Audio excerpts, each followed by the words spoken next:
So go up to Tennessee. They have like quarter comics. We have quarter bins and methamphetamines. If you do some meth, you can look for comics for a long time. Jesus Christ! Oh my God!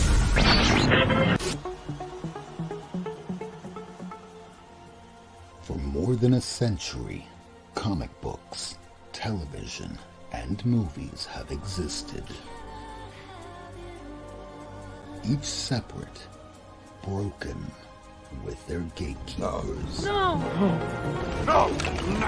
Then, something happened that brought all media together.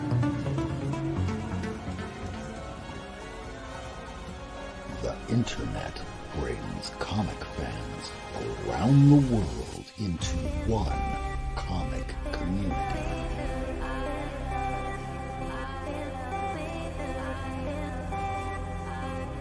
Put your hands together, comic fan. Comics are for everyone. It's 10 p.m. Eastern, live Comic Book Wednesday, a weekly YouTube show about comic books with Lady Fantastic.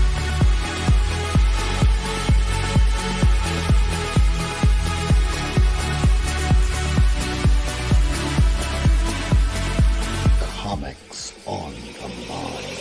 Get your hands up!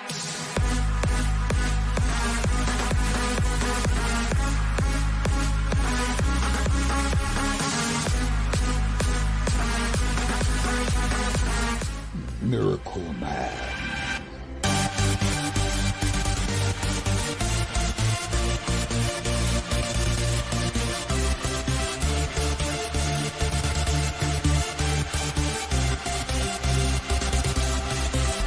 With special guest appearances by Ace.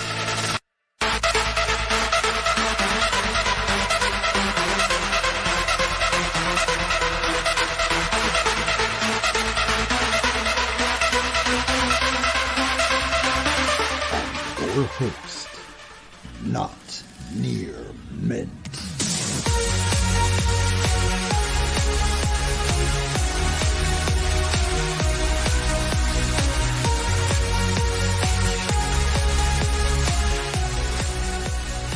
Welcome to Not Near Mint.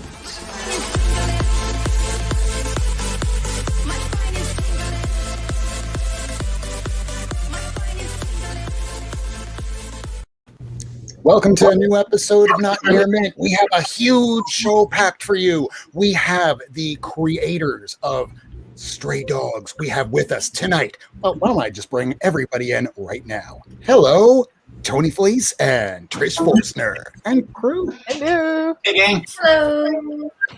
Hello. Hi. So we watched you earlier tonight on Bill's show, and just before the show, you were asking about a link. We just dropped that in the private chat for you for anybody that might need it. But otherwise, we thank you so much for coming tonight, guys. We've been checking out the book. Would you like to tell the people a little bit about where you are now on the Paramount animation? And when I heard about that earlier tonight, that blew my mind. Oh, yeah. Well, the announcement about that came out so long before. I think I got to echo. It came out so long before the book came out that I feel like a lot of people don't know about it because we actually sold the rights to it before the book came out. But yeah, Paramount Animation optioned Stray Dogs last summer. And they have a 18-month option. They're working on drafts of the script. They've got a treatment they really like, and they're just sort of trying to get it to a place where they like it enough to say, let's make a movie out of this. And that's what we're just sort of hanging back and seeing what they end up doing, because that's very exciting. I know Trish especially can't wait to see a cartoon of her characters. I can't wait to see what they do to it. I mean, like, if it looks even half as good as it does in my mind, I think it's still going to be amazing. I mean, if it looks as good as the comic looks, I'll be delighted. Yes, Yeah. like that. Exactly. So the style of it has been compared to Silence of the Lambs meets Lady and the Tramp. But you guys came from originally the My Little Pony series. So how does that germinate from My Little Pony to going, hey, I have this idea about a dog that gets adopted by a serial killer? Yeah. Well, not necessarily adopted, but My Little Pony definitely had a lot to do with the germ of this idea, in so much as I spent so much time working on My Little Pony. I've been drawing it since 2012. Wow. And so I'd spend just like months on end in this sort of world where ponies talk just the same as people talk, and they have houses and they have real lives and stuff like that. And so probably if I had the idea of a serial killer taking his victims' dogs as trophies before I did My Little Pony, it wouldn't have hit me so fast to just like, oh, we should make it about the dogs. But living in a sort of cartoon animal comics world for that long, it almost just seemed like the most natural idea. Like that's the story you want to hear. Like you don't want to hear about the detectives chasing down some psychopath stealing animals. Yeah, we can wind up watching Law and Order anytime, but Yeah. to get the perspective of the, I guess, as Miracle Man would say it, the anthropomorphic dogs, and you're getting their perspectives, and it's not just their perspectives where it's a shallow interpretation. They are fully realized individuals. I mean, did you have any person or characters that you've had in your life that you attributed to any of the dogs in the book? I mean, a lot of it is Trish. Trish, what do you think? Well, I mean, I just know that when we created these characters, we wanted a lot of different personalities. So they're more just dogs. I think I'm getting an echo. No, you're good. I think they're more dogs, so like dog personalities, mixed with a bit of some tropiness, but like your final girl and your cool guy and all that goodness. But yeah, I get a lot of that from animation. So like you got to develop, you had a good story, right? Tony had the story, and of course, then came the characters based out of that story. Yeah, we knew we wanted to do like Trish said, we wanted to do like sort of the final girl, like the girl that at the beginning seems like this is the worst possible person to be in this thing, and then you sort of make her, you show how she finds her strength and her courage throughout the thing. And you have the cool guy, we called him the Billy Joel because it was like a real Oliver and Company Dodger thing we're making at the beginning, but just like we want to have a cool one, and then we want to have like a grizzled old one, and we want one that doesn't say anything, and we want one that's like ugly but thinks she's beautiful, and then we want one that's beautiful but doesn't really make a big deal about it. Like we had all these sort of like concepts for characters, and then just Trish is so good at putting life into them that even though there's 11 dogs and some of them only get to say like 5 things in the whole series, you feel like every one of them has just like a immediately recognizable personality, and that's I attribute all of that to Trish, really. Well, thanks. I think I write everybody to just sound like talking the way I talk, so if they seem different, it's because Trish is so good at making them different. Oh, yeah. And Trish, the way that you illustrated the books, even without words, and Tony, your words are fantastic. I know what's going on from panel to panel, and not to spoil anything for the 5th issue, but wow, you guys are in for a treat, because even without any dialogue whatsoever, you could follow everything that's going on. And it's so well illustrated. And when scenes hit that are more horrific than others, you feel them and you just linger over the artwork on that. And there's a reason why this is my favorite series that has come out so far of 2021. And it's not that it's for a children's story or it's an adult story. This is just to me, the best story that has come out so far in 2021. And after reading that ending, I don't know how any other comic could possibly beat this at this point. We did it. And to hear that So I have a question. Well, as like Rob said, we all like love this comic series, but how Thank you. fucking dare you? Like, fuck you. Like, I love you. Fuck you. I hate you. But like, how dare you? Fair enough. Keep it coming. Get it all out. This is fun. I hope you were planning on using this in like your show reel, like when you go, like where you're like, oh, we did a bunch of interviews. Here's ours with Not Near Min, and I hope it's Ace. Yep. That'd be great. Fucking dare you. Sorry, Ace. Yeah, I didn't mean to step on you there. The reason we're all here is that Ace read the final page on issue 4, no spoilers, and then Ace wound up saying this. Oh, I think I just said like "fuck you" on Twitter or something. Yeah. I don't remember. What's crazy is it took us so long to make this book. Like we've been working on it for 2 years, and so after, like we always would say, like if anybody reads this, they're going to be furious about this. You know, like we sort of knew the parts that were just like, if hopefully people read this book, and if they do, they're going to hate us right here. Yep. And so it all worked out. Yeah. Well, art is supposed to get you to feel something, and whether if somebody is just vehemently passionate about their hatred of why did you do this, you made them feel something. You should feel good about that. It's not that's just the that we stuff made them feel good. It's that we made them feel like Like we made them feel horrible. I feel good about making people feel horrible, but also that they want to come back and read more. Like, Right. you That's know, a like, skill right there.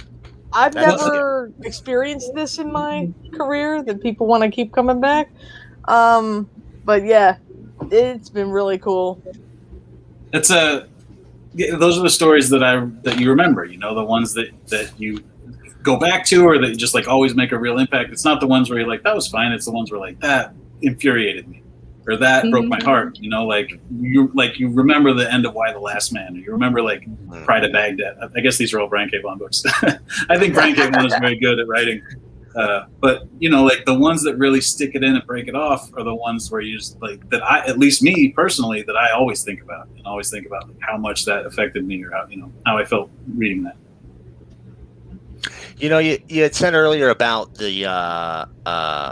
I'm sorry, I'm on the copy of Stray Dogs right here. Okay, thank you. If you want to know where to look, you know, you had said earlier about the characterization of these and how they, we were talking about how they've all really have their own voice, even though some of them get very few lines and you don't see a whole ton of them throughout the series. And I think that's what stood out to this to me was this is one of those instances in a comic where every page you're reading, it feels cinematic in scope. And I think I described this the first time as like a Don Bluth film meets a Stephen King film. And not like those weird Pet Sematary where they bury you and they come back as a demon dog, but like Misery, type of, Carrie, something. Carrie is a demon car, but either way, that's Christine. Christine, oh, you're right. Carrie's she's psychic. That's right. The car. Those two. You kind of had those. It was across those two elements, and you said the Oliver. I thought All Dogs Go to Heaven the first issue I read. There's just so much to them that really stands out. So when you were writing it, when you were first creating, and obviously you sold the rights to it to do the animated before the book came out. Were you kind of writing this with the idea of, I want to make this as a comic, but I also want to tell a story that could transcribe itself. It could move on to another medium. I mean, maybe to a certain extent, but I was very conscious of just trying to make it a comic, and knowing that we were using the format of like 90s animation as like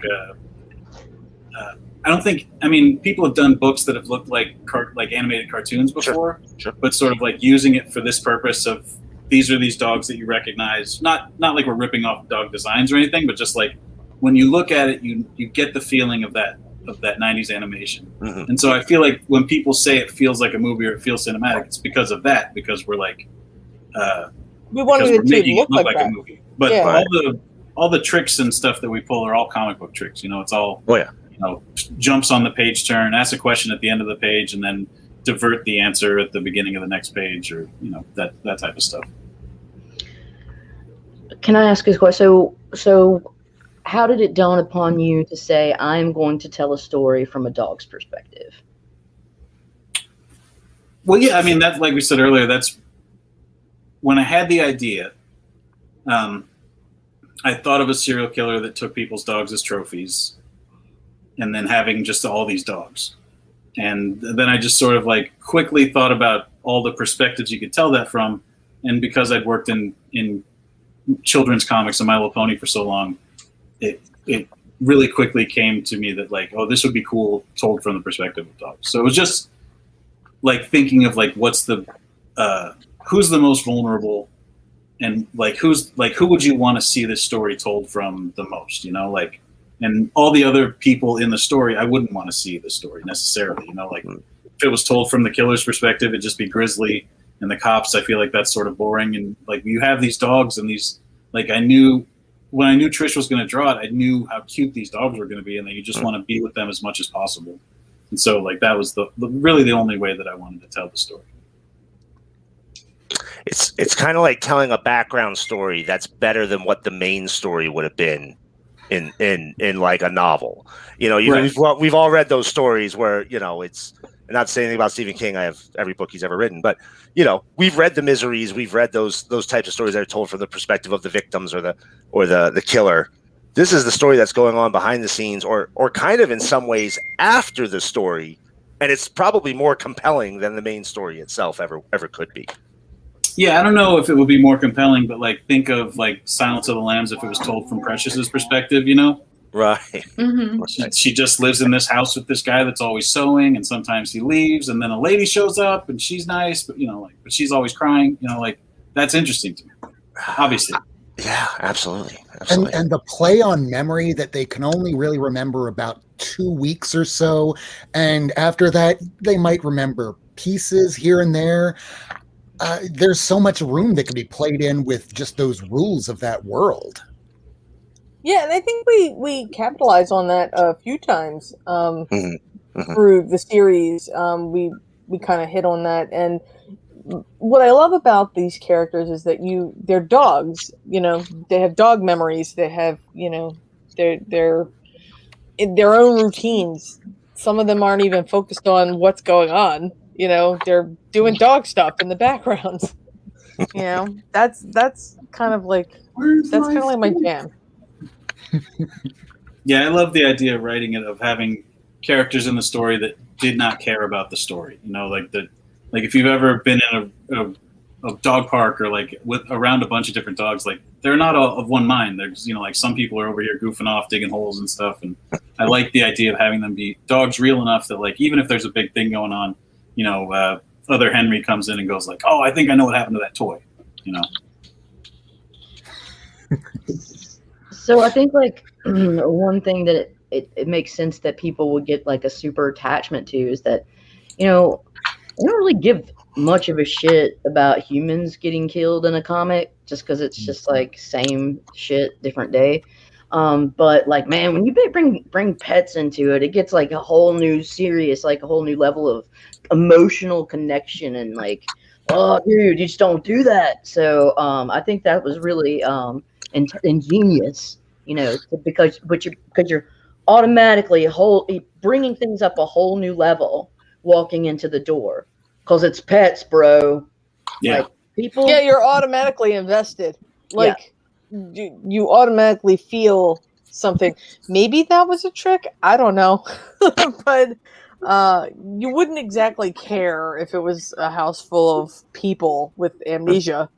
You know, that might be I think there was a TV show on Fox that was like that. But. That's called Cocoon. Right? Or that. I cared about those people. Come on. Old people. Final season of Golden Girls. I cared about them even more. Good Lord. Yeah, right. Can't hurt Gert. No, I totally agree with you. We thought that spoilers for issue 3. We thought, you know, if when dogs would die, that it was sort of over. You know, like we tried. They would hate us. They would just write us off. And we tried to do as good a job in 1, 2, and 3 that we could maybe hold on to people, like half the people, you know, after issue 3. And there have been a couple people that had to dip, but for the most part, I feel like people are sticking around, which is a great relief because the whole time we're just like, all right, so we'll sell the first 3 and then hopefully they'll let us finish out the rest of them. Yeah, that's the one. Issue 3, I have think, a is couple where good questions. So, did you wind up getting any pushback from Image on any of the art or any of the content that went in?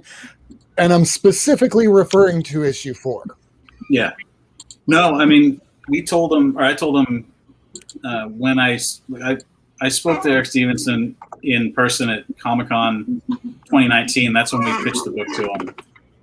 And I specifically said, like, listen, this thing gets rough, like, because he just saw the first few pages and the concept, and he was like, oh, we're definitely in. But I was just like, just so you know, like, it's going to get rough for these dogs, no pun intended. God, that's gross. rough. But they were they were on board. They trusted us, and they haven't editorially they haven't stepped in, and they don't even do that. Yeah, the most they do is say like add a comma or they were really like our first readers, honestly, and they were the first ones to give us feedback. Like, like I can't believe you did this. So there's no moment where they go, Trish, Tony, into our office now. Yeah. We need you to turn this down a little bit. We get called into Eric Stevenson's office. We're on probation. So another good question that leads from that. At what point did you realize, hey, we actually have a hit here. We actually have something. I don't know. Trish, do you know? Well, no. Because I mean, I just keep waiting for the snowball to stop getting bigger. It's been so cool. Like I never. I knew it was a good idea, right? I knew it was genre breaking and kind of defining, and all the great things I love. That comics need, But I didn't think other people would think that. I thought, we'd probably, be sitting here, maybe not even here. Like, we'd be sitting on a call together going, well, that was a nice run, drinking some wine. And that was a thing.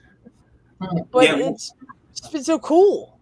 When the numbers came in for number 1, like, we haven't done this before, so we didn't really have anything to compare it to besides, like, what my friends sell and stuff like that. And so, like, it was just like, oh, well, we did pretty good. We didn't do as good as Radiant Black, but I guess we're doing pretty good. But then as it went on and sort of like reprints and the response to it, and I don't know when exactly we knew it was going to be, or it was a big deal. But people, like I go into stores. I was at home with my folks over the weekend, and I went to a couple shops and signed comics, just to see if they wanted comics signed, and they were like, yo, you got a hit here. And I was like, oh, neat. Cool. Really good. Yeah. So I know Not Ace to be has a like question. annoyingly unassuming. Sorry. Oh, go ahead. I said not to be annoyingly unassuming. I'm not trying to be No. I knew that Ace had a question about. I was trying to tell Garnet to stop. She was barking. So, who is your ideal voice cast, and who would you cast Helen Mirren to play? Because she's my favorite actress in my entire life and all of my heart and soul. Yeah, me too. She's great. That was the right answer, just so you know.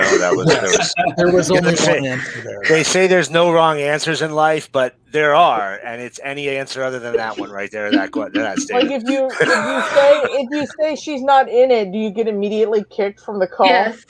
Oh, no. She plays. We could probably score her for Imogene, because then she would easily say yes to it. You just come in, maybe do some breathing, some light barking. I just feel like it would be a lot to try and get her. Yeah, worth every penny, though. Worth every penny. Well, they got George she Clooney did this, to be the dog in South Park. All he did was just go rough. Yeah, that's right. It was a lion, right? Yeah. That's Yeah. Gay lion. Yeah. Roar. Yeah. The big gay lion. Yeah. Yeah. Did you see there's a Helen Mirren movie that Michael Powell made from like Powell and Pressburger? where she's like a teenager, like years and years ago, and she's like a almost wild teenager on a desert island. I can't remember what it's called, but Age of Consent. Yep, that's it. She's she's been smoking her whole life, like always good looking. I remember that movie. It was a movie I saw far too young, as a matter of fact. If I remember, I think she was far too young, if I'm not mistaken. Yes. Yeah, so I think that it cancels it out. There you go. So, were all of your stories written before or after you had your idea pitched and optioned?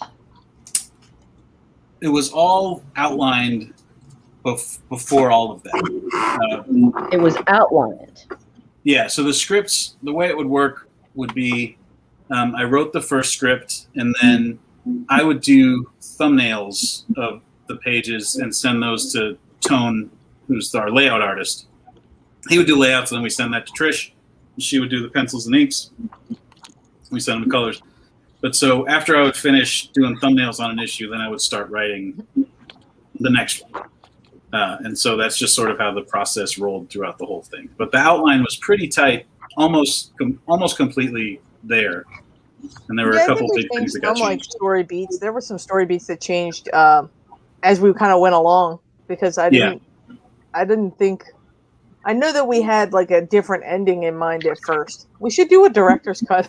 I was going to say that because I was looking over at Tony Fleecs' website over at tonyfleecs.com. I think we have that in the description. But there's pages out over there that are like $100 each and up. And I'm going, wait a second, there's got to be production art. There's got to be liner notes. I want not just a full director's cut. I want the compendium hardcover. Well, us too. Us too. Man, that sounds like it would be badass. You heard it, Image. We want that. A coffee table book of my own work, please. Yeah. So do you think do you think that knowing it has been optioned, did it influence the way you finished it or continued it? Do you think it had any bearing on the writing? No, I tried to keep all that as separate as possible. Like, we're not super involved in the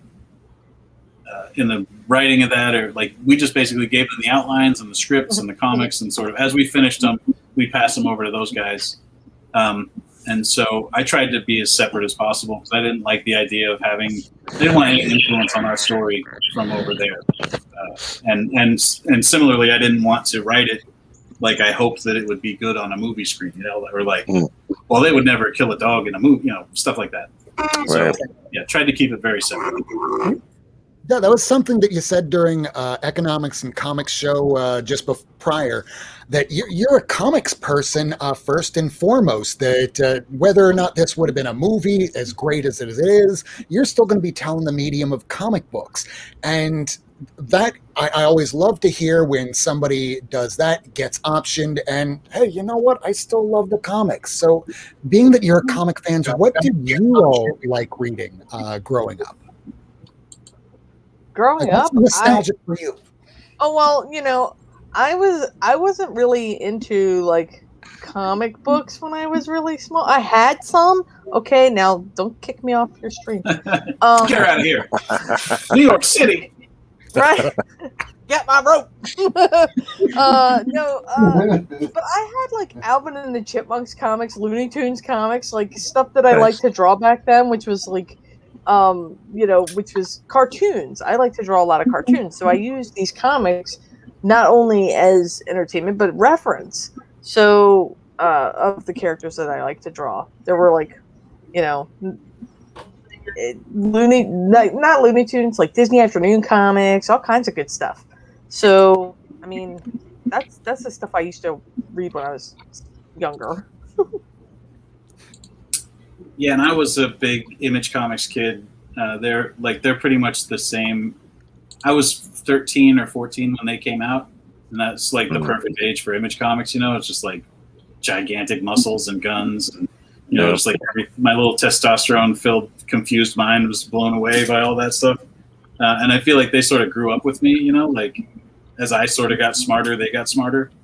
And then at the same time, like, so Image Comics, and then my sort of like comic book awakening as far as like, oh geez, comics can be whatever, was sort of like the 1-2 of Strangers in Paradise and Stray Bullets. Like, I feel like those came out around the exact same time, and I fell hard for both of those books. And I feel like there's a lot of that in the DNA of Stray Dogs, like sort of like the unrelenting craziness of Stray Bullets, where it's just like you can't imagine what's happening, and then sort of like the heart of Strangers in Paradise, where it's just like these are people you want to hang out with forever.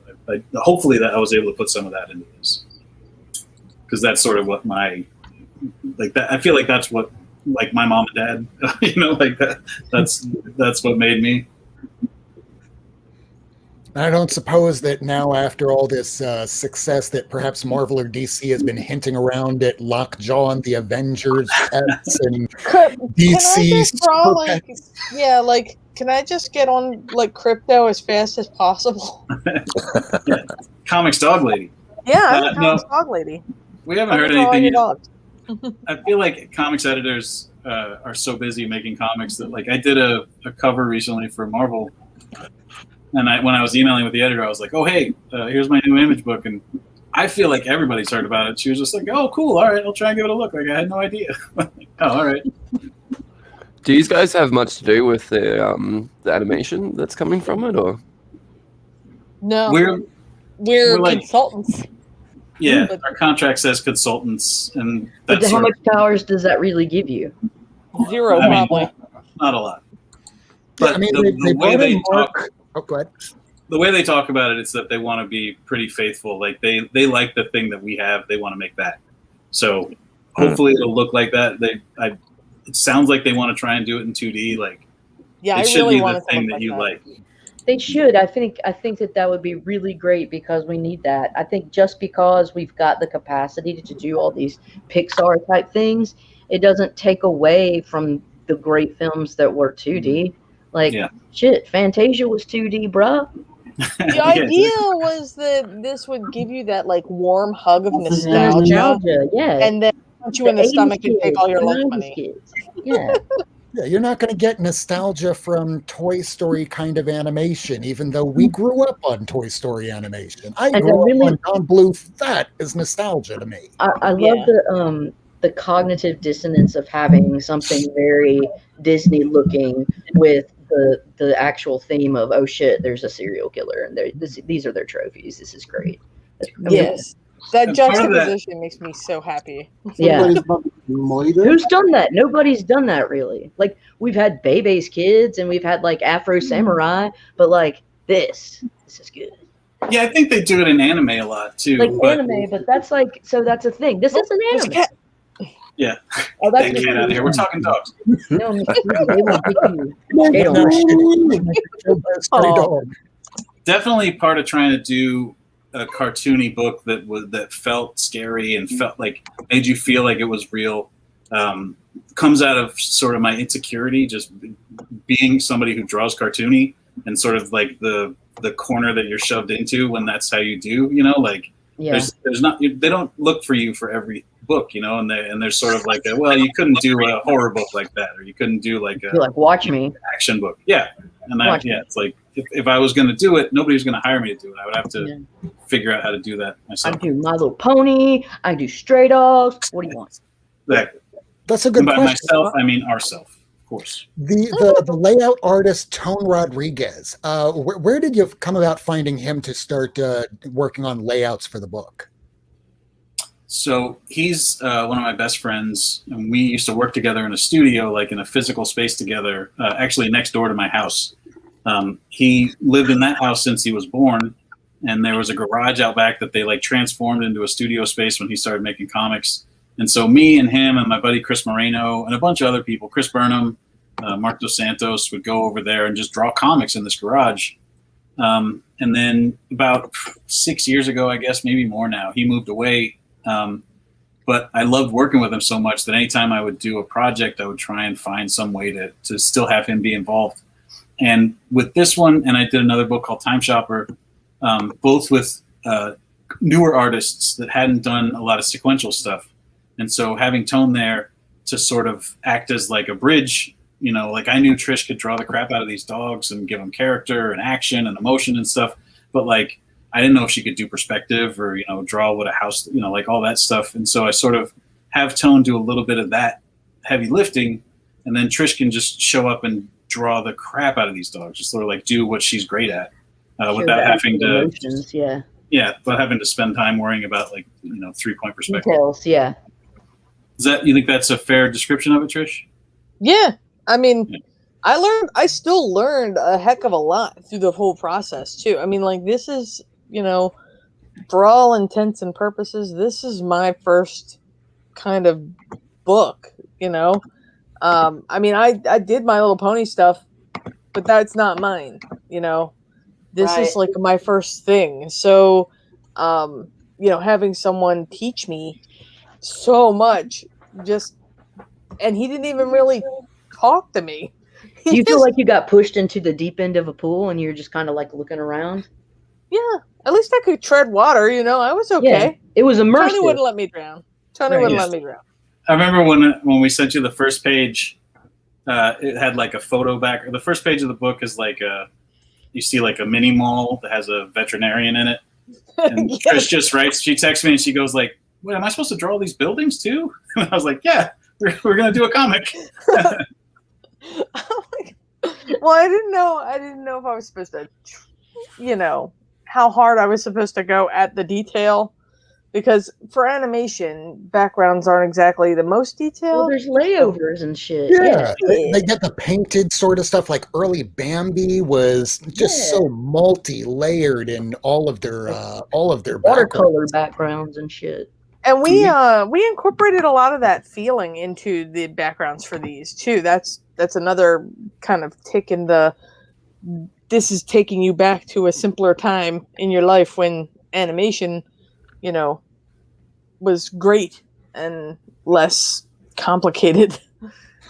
Yeah, we had the colorist Brad Simpson. He's like a landscape painter before he was a comic book colorist, and so I was real specific about like how we wanted this to go, like what the vibe was, and it was like no shading on the characters; they look like animation cells, and then just go hard on the backgrounds and paint them up and make them look like animation backgrounds. And then if we do any sort of like shading or shadows or anything, it's like that thing in animation where a dog walks into like a alley and it's dark in there and he doesn't get shadowy, he just turns all blue, you know, like, and so like we tried to incorporate that kind of stuff. Yeah. So was that hard trying to think like how does it look in a movie instead of traditionally doing it? Like, yeah, like I think in the 90s they started getting real fancy pants with the airbrushing, but like, you know, back before then, you know, the whole character would turn a color.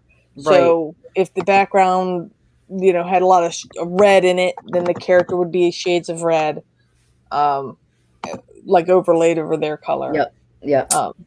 We sort of had a pretty clear idea of it early on. It was interesting. I mean, Brad caught on real fast, but it was funny just trying to say like, no, do less, you know, like you don't have to do anything here. Like just color the flats and move on with your day.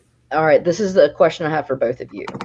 What is, one, your favorite part of this process, and two, your least favorite part of this process? Anything that looked mechanical or like had to be a building. Screw that. Okay. Organic stuff's my favorite. So like grass, I love grass. Trees, I love trees. Got it. Give me the animals. Great. Even people sometimes. It's okay. Like, you know, but like cars and houses and the mechanical things. Yeah. I learned a lot, but the second you need to break out a protractor, just enough of that. What was your least favorite part of this whole process? Or, you know, any, you know, everybody's got a least favorite part of doing anything. Least favorite part is finishing, letting go of it, because I feel like I want to just keep tweaking it and fixing it forever. I can agree with that. Okay. Yeah. Not to a horrible degree, you know. Tony is a self-admitted control freak. Yeah. Well, at least you know that's like step one. Yeah. Yeah. I letter the book myself, and so like we can be changing dialogue or changing balloon placement, like all kinds of stuff. We can just be tweaking and tweaking and tweaking until it's all until it's crazy. Oh no, not that kind of grass. My Okay. favorite part was the collaborating for sure. Like Yeah, that's the best. I like this collaboration process because it was just like he's a text away, you know, and regardless of, you know, we're in two different time zones, so, you know, whenever I text him, if he gets back to me, you know, it's usually very quickly. Whereas if you're working on a licensed property or something that doesn't belong to you, you know, you might be waiting a week for that reply or a couple weeks. Yeah. we had this cool setup where we did everything on Dropbox, and Trish would just work on Dropbox. Yep. So she would just save something, and then it would update, and it would be like, oh, this new panel's done, or she did all the pencils on this page or whatever. And so just like as a control freak, like being able to watch it the whole time come together, and I didn't ever really have to go like, no, this is completely wrong or anything like that, but just sort of like being able to go like, oh, let's do this here, or this looks great, or sort of just like watching it happen was so great. And then similarly, like with the colors, you know, like they would come in and Trish did all the like little animation style highlights on the dogs. So Brad would turn in like flat dogs, and then she would put the little gleams in their eyes and the little highlights on their noses and stuff. And so it was very collaborative the whole time. That's so cool, man. Yeah. So in the science world, we do everything through Dropbox as well, where you can see everybody's stuff. But it's makes things like this really much easier. Yeah, I mean, we had everybody. Go ahead. I'm sorry. I thought Dropbox was going to be the future. I bought stock when they went into IPO. I was like, let's go. Dropbox, the greatest. And nobody cared about that. I lost a bunch of money on Dropbox, but it's been good otherwise. Yeah, I mean, I just like we're all in different places. Like, we're on two different coasts. Who knows where Brad is? Tone is everywhere. Like, yeah, Tone's at every convention. Brad's in Portland, or like outside of Portland. Tone's usually in Louisiana. So yeah, this comic is made across the country. Dropbox is like a hot commodity in like the academic world, at least. Like, so I work in like science research, but academic, and like you have to have your data. You can't lose your data. You know what I mean? So it's got to be like in the cloud or whatever. Yeah. I can get it on my phone. I can get it on, you know, my tablet. I can go out, you know, to my mom's house and get it there if I want. I can sync. I could not sync. I can do what I want. Exactly. I've got a question. I was just wondering how has the My Little Pony fan base found Stray Dogs, and is there much of like a crossover happening between the two that you found? There's some, yeah. I can't say that it's a lot because some, like, you know, My Little Pony fandom, some people are there only for My Little Pony and nothing else, and that's that. But then, you know, we've got people who are fans of us, which is really cool, and they followed us over. I think we have a couple of folk who haven't even read the book, but they're just so like into, like, it's ours, and they're like, oh, it's great. You know, every Wednesday we see pictures, or every Wednesday that the book comes out, we see pictures, and I'm like, they haven't even read it yet. Yeah, there's a My Little Pony fan. There's a pony fan whose name is Victor, and when he found out there was a dog in the book named Victor, he was just like, "Oh my god, I love Victor! This is so great!" And then we're like, "Oh, he's gonna be real mad at us." But he still is just posting. He posts every week when it comes out. He's just like, "I got it, I love it." And we're just like, "I don't think he's read this at all."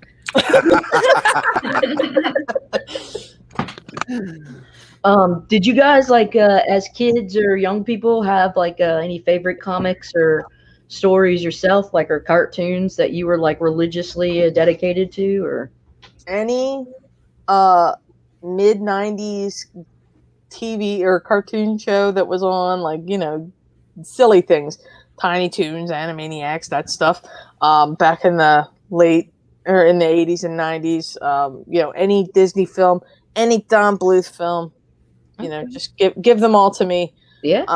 I will be busy for hours just researching, basically learning how to draw. I learned how to draw through those things. Okay, that's cool though. I mean, it's cool. So that's the same with you. Yeah, I was nuts about cartoons when I was a kid. Like I said before, I draw real cartoony, and it's because I just spent a whole life, filling my head with, like she said, the Don Bluth cartoons specifically were a big deal for me. And then even later, like the DreamWorks cartoons, like Prince of Egypt, I was nuts for. I think I saw it like 4 times in the theater. Mhm. Like just sort of like these stylized, serious cartoons, Yeah, which I guess. Non-Disney films at the time were set apart because their stories tended to have darker themes. Sure. And Disney tried a darker theme. Sure. If you all remember the Black Cauldron. Yeah. It didn't do so well. Looked amazing. Yeah. It looked great, but they never tried it again. Like they I were like like, Sword no, and Stone and stuff. yeah. Well, even like Rover Dangerfield, like Rover's lady has a boyfriend who just like got bags under his eyes, smokes cigarettes, and he puts Rover in a bag and throws him over the dam in Las Vegas. Like very grim story, in these 90s cartoons that weren't Disney. Yep. Secret of Nim. Yeah, oh, for sure. Right, yeah. Look over my shoulder. I've got a Mrs. Brisby cell up there on the wall. Yeah. Oh, and there's like a Fern Gully. And, Oh yeah, Fern Gully was great. Right. Yeah, Fern Gully. yeah. Very cool. Yeah. I love Don Bluth films. I've got a couple of All Dogs Go to Heaven cells. Not the second one or the series. I loved that movie as a kid. Yeah. I also loved Oliver. What is it? Is it Oliver it's where the everybody wants to be a cat? Oliver and the Company. The Aristocats. Oliver and Company. I love that one. Well, Everybody Wants to Be a Cat was from the Aristocats. And was it? Ah, Well, what's up? Well, I like Oliver and both of Company them. was the one with Billy Joel as Yeah. the dog. yes. Why should I? Work? So, speaking of Billy Joel, if you could coordinate the soundtrack to Stray Dogs, what would it be? Oh my gosh. I don't feature any of these dogs breaking into song at any point. Yeah, who would I want to score it though? It would Dan be cool if Elfman. John Carpenter could score it. That would be neat. Oh, He does great horror scores. Oh my Um, God! Yes. Please. Or I wonder if the guy from the Italian, God, what's my guy's name? He did that one operatic song in Drive, but he also did like Cannibal Holocaust. Oh crap! I feel like an idiot right now. Oh, Trey Parker, Matt Stone? No, that's Cannibal the musical. Oh. Yeah. Cannibal Holocaust is a disgusting movie you should not watch, but it has a beautiful, heartbreaking score. It I know does. the movie you're talking about now. It's an Italian Just watch it composer. with He's your sort of like eyes the Morricone contemporary. I would get that guy. He's probably 90, but I bet he could Ortolani. no, it's not Morricone. Yeah, Riz Ortolani. That's correct. Riz Ortolani. Yeah. Yeah. That's my pick. That's an incredibly good choice. That's like a deep cut too. I don't think literally anybody else on earth would have guessed that one. Oliver and Company was, why should I worry? Why should I care? Right. With Billy Joel, Riz and Billy Joel together, I feel like really Sorry. could put something together. Yeah. Piano Man. If Disney can spend $200 out of their $300 million from Cruella, they can spend a couple bucks on the soundtrack for your movie. Sure. It's not Right. Yeah, Disney. that's true. The Well, right. soundtrack for Cruella cost a lot of money. They said music. Which tracks would we like to play? Yes. But you didn't Yeah. say yes. Yeah. Yeah, who 200 did million. score us? Yeah. Yeah. I like the score for us a lot. I like that. Yeah. I got 5 on it by Lunas. I like how they worked with it. I've got Tyler message me on the side asking Trish to show her pony Stark. Show your pony stuff, Trish. Show and tell, Trish. My pony stuff? Yeah. I got a pony stuff. Those are Care Bears in the back. Is that? Did Oh, you? I like I got this pony. Nice. Pony. Tony Nice. Pony. He's got a beard. Yeah. Pony. Okay. Me. Tony Stark as a pony. Pony Stark. That's fantastic. Pony Stark. Oh, man. Is that an official release, Pony? I don't No, know. this is a pony I designed and somebody made for me. Oh, that's great. Pony Tony. That's great. So, true story. My wife was a manager at a Toys R Us when the My Little Pony book, not right when it came out, but like a year or two after that, when the and I don't know if it's a derogatory term, so please forgive me if I use this and it's derogatory, but when the bronies were really getting going. No. It's fine. Okay. I thought this was going to take a real turn. Yeah.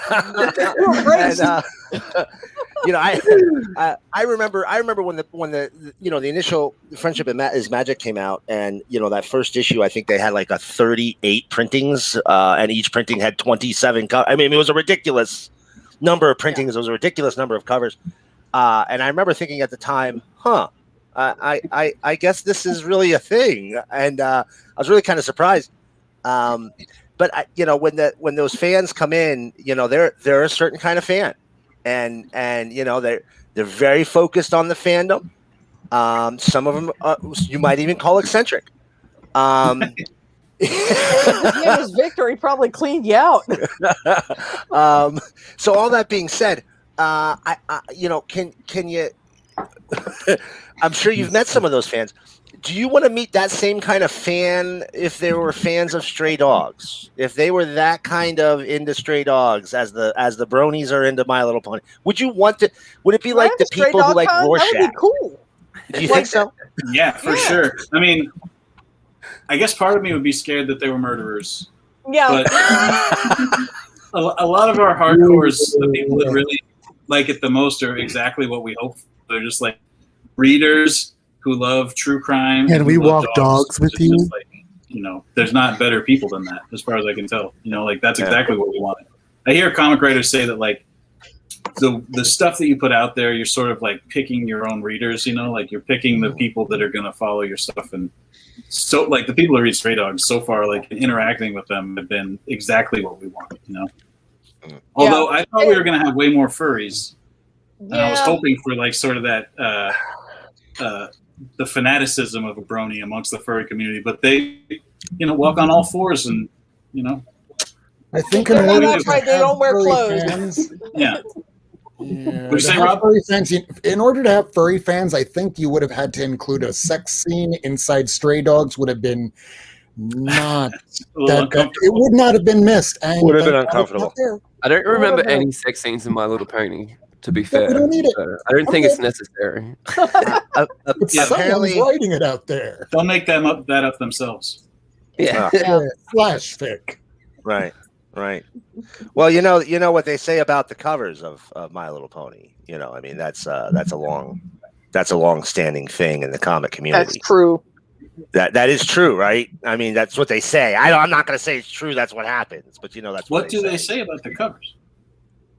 There's I don't know if I want to tell this to My Little Pony's comic. No, go ahead, please, by all means. So literally, I in the time that My Little Pony's been out, I have shopped at 4 different LCSs. This one here I've been at for a number of years, but I got my finger over Leaf Studio. I'm ready. Right, regular communication with comic nerds on this one. People get the cover the day it comes out and look for the penis. They're like, "Where is the penis?" I know of one where it almost showed up. Are you trying to tell me that they've made it through? The penises have made it through? So I've drawn like over 150 of these things. I didn't draw a single penis. you mean you haven't been drawing penises the whole time and you didn't? Listen, hold on a second. If you haven't been drawing penises, man, I'll tell you something. Some people are really finding some penises. All I'm saying right now. And listen, none of the rest of you speak up. Don't leave me hanging here. Let's see here. Now I'm going to really take an inventory of my little work. Yeah, we need to figure out why you haven't been on the bandwagon this whole time. Are you like the only non-penis drawing cover person? Like, what is it? What's going on? Or maybe I've just been subliminally drawing penises the whole time and didn't even know it. Yes. I and I'm not kidding. I have shopped in 4 different stores where we picked up the latest issue of My Little Pony, and they circle where the penis is, and they search where the penis is. Yeah. I know very specifically one that didn't even make it to print. Okay. And it was my first full issue that I drew. Rainbow Dash micro series. So it's My Little Pony micro series number 2. And Sibsy, who was a storyboard artist on the My Little Pony show, had done these adorable like baby pony covers for every sort of like the Scotty Young babies, but maybe even before he was doing those. But it was just like little scrapbook pictures of them when they were babies. And she did Rainbow Dash, but like the way Rainbow Dash's arm and her hip connected, it was definitely a dick and two balls. And it almost went out, but then luckily somebody like your comic store people at IDW was like, hold up. we got to fix this. So, but in the solicits, if you look up My Little Pony micro series number 2, the JPEGs and the solicits that went out, it's definitely still in there, but on the final cover, it is not. I would just want an editor to go, wait, we got to fix this. We need more veins. Yeah, exactly. I know the guy that drew the Little Mermaid poster, famous for having dicks in it. Oh, yes. Yeah. And he's like a religious guy, a sweet, wonderful man. Had no idea there were dicks in that thing. He was just like, I swear to you, totally unintentional. Somebody had to point it out to me, and then I was like, okay, fair enough. That's got veins. My whole poster is ruined now. I can't unsee. Oh, Trish, you knew this. Yeah, I did. Yeah, I knew about that one, man. Wow. It's not every day we get to discuss subliminal cover penises with comic creators. Definitely not ones that have worked on the very series that is best known in the comic community for subliminal penises. So I just want to say thank you for this conversation. This is great. Know what's going on. To know this. One thing that I do want to kind of illustrate, though, is the fact that so years ago when the comic industry was kind of going through the doldrums, and it was really Walking Dead that kept the industry going in terms of the trade paperbacks. And you just like My Little Pony, you'd have people that would come into the shops just for that. But then, you wound up having Kirkman spin off doing other things, whether it was Invincible or Outcast. And now here you are working on My Little Pony. You get to do your own, not a spin-off, but something completely different. And hopefully you get a couple people, maybe even more than a couple thousand people to read this. And then they might not have been comic readers before, but they are now. And we're all about bringing in more readers to the industry. And if it can be through Stray Dogs or My Little Pony, I just want to thank you for putting that work out there into the world. Thanks, man. Yeah, we've got more than a few emails from people saying like, hey, I had stopped reading comics, or I never read comics before, and I went in to check this out. One person said they just love Aliens, and they went in to get Aliens, and ours was there next to it, and they got that too, and they're like, your book is really good. So that's the sort of stuff. That's exactly what we want. I'm reading this, and guess what? If this is coming out the same week, this is going first. Yeah. I'm with you. I think it's neat, though. I mean, I'm very excited that they're making new Aliens comics. Whatever. The artwork coming from that is just amazing. You guys aren't familiar with Miracle Man, but he likes to talk about things that grind his gears. Let's go. Yeah. So you guys have to tell us what grinds your gears. What grinds my gears? Yeah, what grinds your gears? Injustice. Mm-hmm. That's a gear grinder. I don't know. You know what I think? I'll tell you what grinds my gears. Signals. People Also injustice. So I mean, really the same thing if you think about it. Yeah, really. When people know they have more items, they can clearly count, but they still go into the item things with more items. Oh, for sure. Like the checkout, like 12 items or less, and they've obviously got 17 items. Anybody that does lines wrong, they're cutting in line. If they're in the wrong line, I'm fully against it. We're all grown-ups here. That's right. That's rule number 2. I was on Don't be a dick. I was on a flight yesterday, and a whole group of like 20 plus adults tried to abuse the number system in Southwest Airlines, like the C1 through 31 or whatever. An entire family of assholes, and that was very infuriating. I got to say, and that you was were bad right on the that whole same flight. Oh Yeah. no! Yeah. We're gonna get an iPhone video of Tony here in like a week, just screaming at somebody on an airline. Will you get out of line? I don't think I don't want to play for a while after that. I was furious. I was literally pointing at the numbers like, you see your number? You're 14.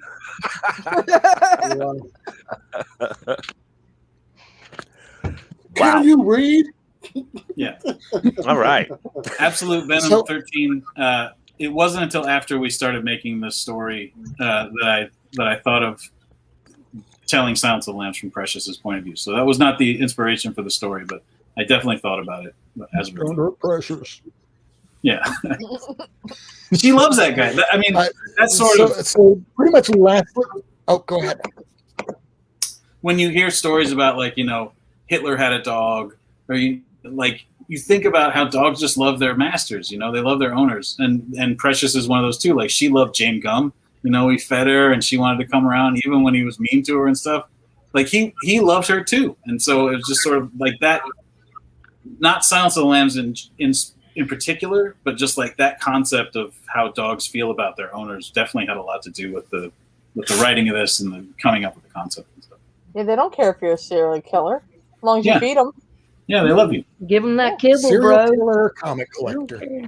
Yeah, exactly. It's the same thing. Man, am I getting fooled?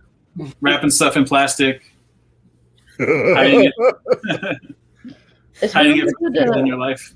It's been really good having you guys on. I mean, it was cool earlier, Tony, but it's a lot cooler that Trish is on now. Oh, for sure. Yeah. We do better together. I bring the cool. I doubt that, but okay. You brought the Pony Stark. I don't know. That's pretty much like the apex of cool. I didn't have one of those. How do you beat that? I can't beat that. He's cool. I love that. Look at that smarmy smile. Look at him being he's gonna get all the fillies. Yeah. I've just been upstaged by a plushie. That's right. I'm sorry, Tony. Well, guys, I know it's late. We're coming up just past 11 o'clock Eastern time, and I don't want to keep you guys too long.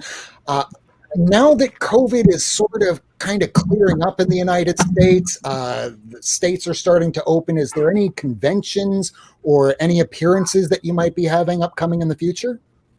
I'm doing Baltimore Comic-Con in October, and I'm doing a signing at Collector's Corner in Parkville, Maryland. On Free Comic Book Day. Okay, nice. Awesome. Yeah, I'm doing a few. I'm doing Cowtown Comic-Con in Texas. I don't remember the dates for these. I'm doing Rose City in Portland. And I'm going to be at Lodi Comic-Con, very small show in Lodi in Northern California. And then on Free Comic Book Day, I will be at the Comic Bug in Manhattan Beach, and they're doing a exclusive variant for our Free Comic Book Day book. And then the weekend of next weekend, basically the 25th and 26th, I'll be in Palm Desert at Comics Asylum, and we're going to be selling exclusive issue 5s of Stray Dogs from Comics and Ponies, the one where it's all the dogs in the backyard and there's skeletons underneath them. And I'll be doing signing books, and their CGC will be out there. And then we've got other stuff coming up. We can't really talk about it, but we're going to do a CGC thing that I think people will be psyched about if they like getting books slabbed and signed and all that kind of stuff. You didn't hear that here. Yeah, that's the guy. That's the one. Yeah. That's a cool cover. Nice. Look at them skeletons. Oh, That's a cool cover. The turtle. I want it. Beautiful. Yeah, we don't know why there's a turtle. Yeah, we don't know. The retailer was like, "Can you put a turtle down there too?" And, like, And there's okay. there's nice little homage to their dogs on the back. Oh, Yeah. Cute. That's want it. nice. That's nice. You're getting my money. You're getting all my money. Comics and Ponies Entertainment.com something. Yeah, so everybody try and find the penises and stray dogs now. There are none. There's These dogs probably a ton in they're all this. fixed. There's probably a All ton I see is here. that's nothing but a bunch of dicks right there. Right there, that tree. Yep. I'm starting to think this isn't about us so much as it's about you. No, guys. I don't know what you're talking about. Listen. I'm telling you, you get a group of comic nerds together. somebody's looking for the penises. Somebody's That's all I'm looking for- saying. yep, that's it. That's what's I gotta up. say, I can't wait to go back through all my My Little Pony stuff and look for these dicks. I'm super psyched about this. Do me a favor, DM me one if you find it. If you're like, oh my god, there's one. Could you just send me the pictures? Like, Well, like I remember a drawing tutorial, like where somebody was drawing a pony that was sitting down, and basically that's what you drew was like a dick and balls, but then, you know, Yeah, put a pony head on it, some you wings. put a pony face and some wings on it, and that kind of hid the worst part. You know, this could be a title for your next run, like Tony Fleecs Dick Detective. I mean, forget next run. That's just what I want to That's your life title. devote my life to. Yeah. Ongoing. the hell with comics. Let's just get to that dick detecting. I guess my one true love was always pointing out dicks, and Yeah. here we are. I do love doing that at the zoo. That is my favorite part of the Yeah. zoo. Well, That's everybody's favorite part of the They're zoo. different. I mean, that's There it is. As far back as I could recall, I always wanted to read about cocks and balls. As far back as I can And that's remember, how we're I always ending the wanted to point out dicks. all right. Well, do you guys do a new comic book day? Yeah, I bought comics today. You guys going to go through your pull list? That's what I do every week. Dick Detective. Hold on a second. I'll be right back. I had to Don't work worry. my boring. I had to work my boring day job today, so I don't get to do new comic book days. Aw. boo. But you know, I do watch a lot of live streams, and I watch folk like buy their books. That's kind of cool. You Stray books. That's good. That's the sequel. That's That's good. it right there. That's good. At the Baltimore Zoo, there's this tiger that likes to pee at people, which I love to watch from far away. I've seen that. People get too close to the tiger cage, and I just laugh. A tiger does that at our local zoo. So that I think is just a tiger thing. It's a tiger. Yeah. Yeah. Perhaps like just a to cage kick at tiger you. thing. So, Tony, did you pick up books today? I did. Ooh, I got a what whole did stack you of books. show them? With. I haven't read them yet, so I have no real. I got no Neither takes. have for I. it. I can just show you what I got. No I'll hot put it takes. this way. You have to make him. Yeah, Nice. I got this much. I didn't read a single one yet. Oh yeah. I got You're in good hands. this many. That We're gonna have a- Tom King written Supergirl book. I got to read that one. I'll tell you what. That's a good Good. book. Good. I love a good Tom King, and I like a Bilquis Evely. I don't know if I'm saying that right. The art's gorgeous. Yeah, And I she's was real really good. sad too because he was at Third Eye signing today. Oh, was Tom he? King. Yeah. He's a DC guy. District of Columbia, also. Yeah. Detective Comics. Also DC Comics. I got Stargirl Spring Break Special by Todd Knock. Ooh. Also Nice. by Jeff Johns, but I don't care about Jeff Johns. I just like Todd Knock. He drew Extreme Comics when I was a kid, and I followed him religiously. Mhm. There is a Hembeck page all the way at the end of that book. I'm telling you, the man still got it. Oh, I believe it. Oh shit! Look at that. Sweet. Isn't that great? Isn't that great? Yeah, it looks like he drew it in the 1980s. There's an Ordway 2-pager right before that. Great book. Yeah. All right. Cool. I'm psyched about that. Yeah, great book. I got Heroes Reborn, but I'm not up to it in my Avengers. I'm still back in like right after the Moon Knight stuff in the Avengers, so I'm Yeah. catching up. Late 30s. Yeah. I got Planet Size X-Men. Yep. Nice. And I'm back before X of Swords on X-Men. Listen, I hate when they do a crossover. I hate a crossover. I always buy the whole crossover, and then it will take me forever to get to it. So I'll get to this at some point. I hear it's great. You see that, everybody? Comic creators are real people, just like you and I. They buy into these events, and then they're like, "God damn it, I haven't read any of this event yet." Yeah. All of us Similarly, now. War of the Bounty Hunters, I have not read any of this yet. But I like the Marvel Star Wars comics. I like Darth Vader the best, I think. And then Dr. Aphra, and then Star Wars in that order. That opening story arc with Darth Vader for the current run, that was just phenomenal. That was just with the Amidalans. Yes, Yeah, yes, so cool. so good. Sagi Ojimbo, Mm-hmm. always great. Stan Sakai, maybe one of the greatest living cartoonists, probably. Probably. And also, the colors in these got remarkably way better in the past 5 or 6 issues. Hi-Fi's doing the color now. I would prefer it was in black and white, but the colors on these are really great. Ultra Mega number 4. Dude, that's been so good. Hey. I think I am caught up on this, so I'm excited to read number 4. I love Ultra Mega. Yeah, super good. Compass number 1. My buddy Justin Greenwood drew this, and Greg Rucka executive produced it or something. And Justin and Greg Rucka work together a lot. He does Stumptown and a bunch of other stuff. So it looked like the same people that were working on Bitterroot, but at the same time, it looked like a spinoff of Old Guard, and I couldn't figure it out. Yeah, I don't know. Yeah, because David Walker is it this? I think it's a different David Walker, if I'm being honest. But maybe not. Huh. I think it is a different David Walker. Anyway, it looks great. Justin rules. He's a buddy of mine.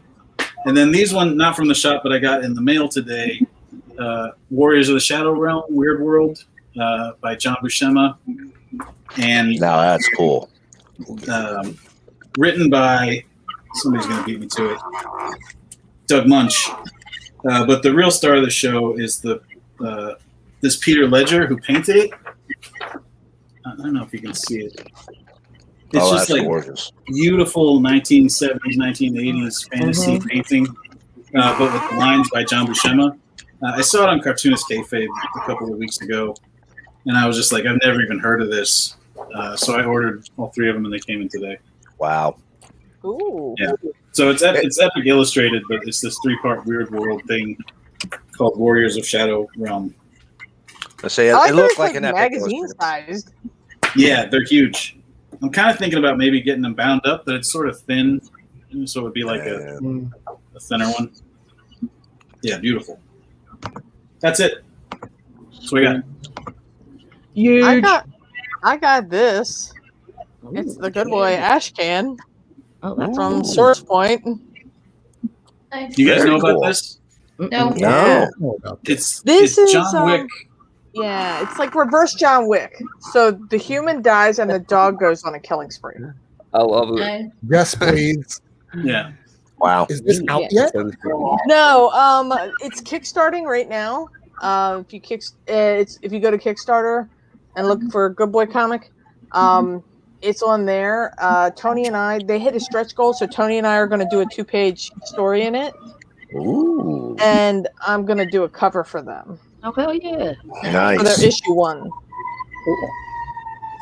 Well, I'll be getting that, and let's hope that no one gets shot tonight. Hit the Kickstarter now. It's up right now. Yeah, the Kickstarter is, and there's a lot of cool, stretch goals already unlocked and stuff yet to come. They've got 2 little stories getting put in it. And the issue 1's going to be pretty huge. Huge.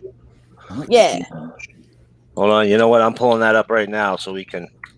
I'll go ahead and pull it up. Yeah, I have it on my phone already, and it looks. Ooh, that looks good.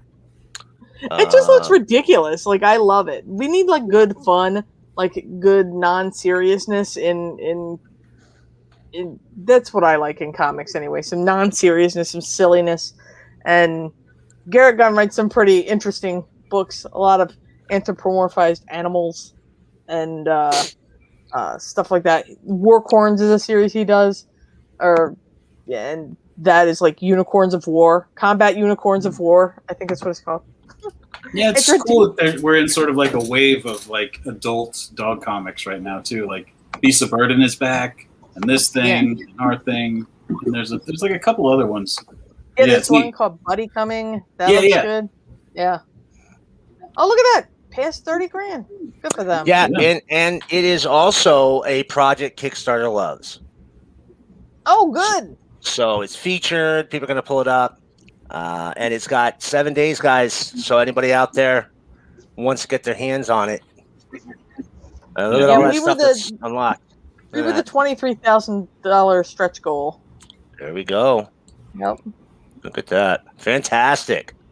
That's great. Well, I appreciate you bringing it to our attention because, that's getting backed.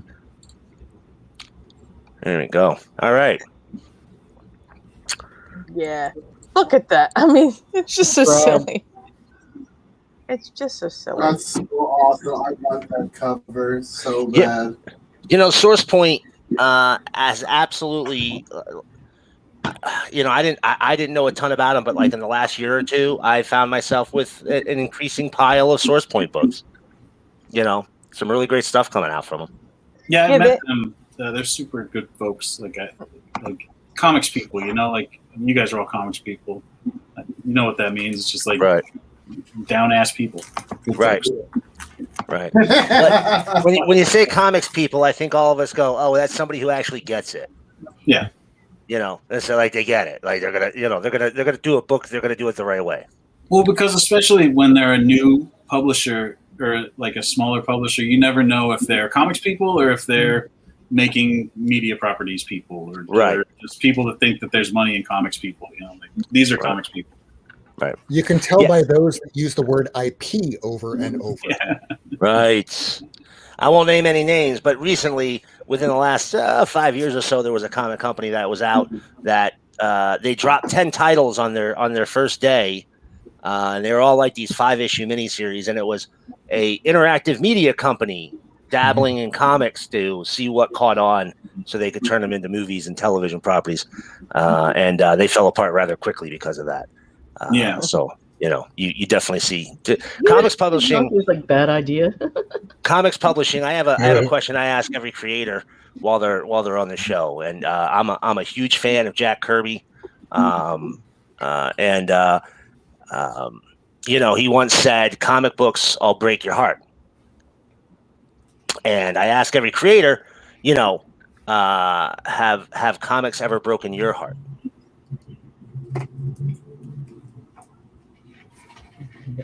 I mean, yeah, I guess the amount of work that you have to put into it is more than a regular job, or more than like even some entertainment jobs. You know, like if you work in film and you're like on a crew, you've got to work a lot of long hours, but you know, like you get weekends oftentimes.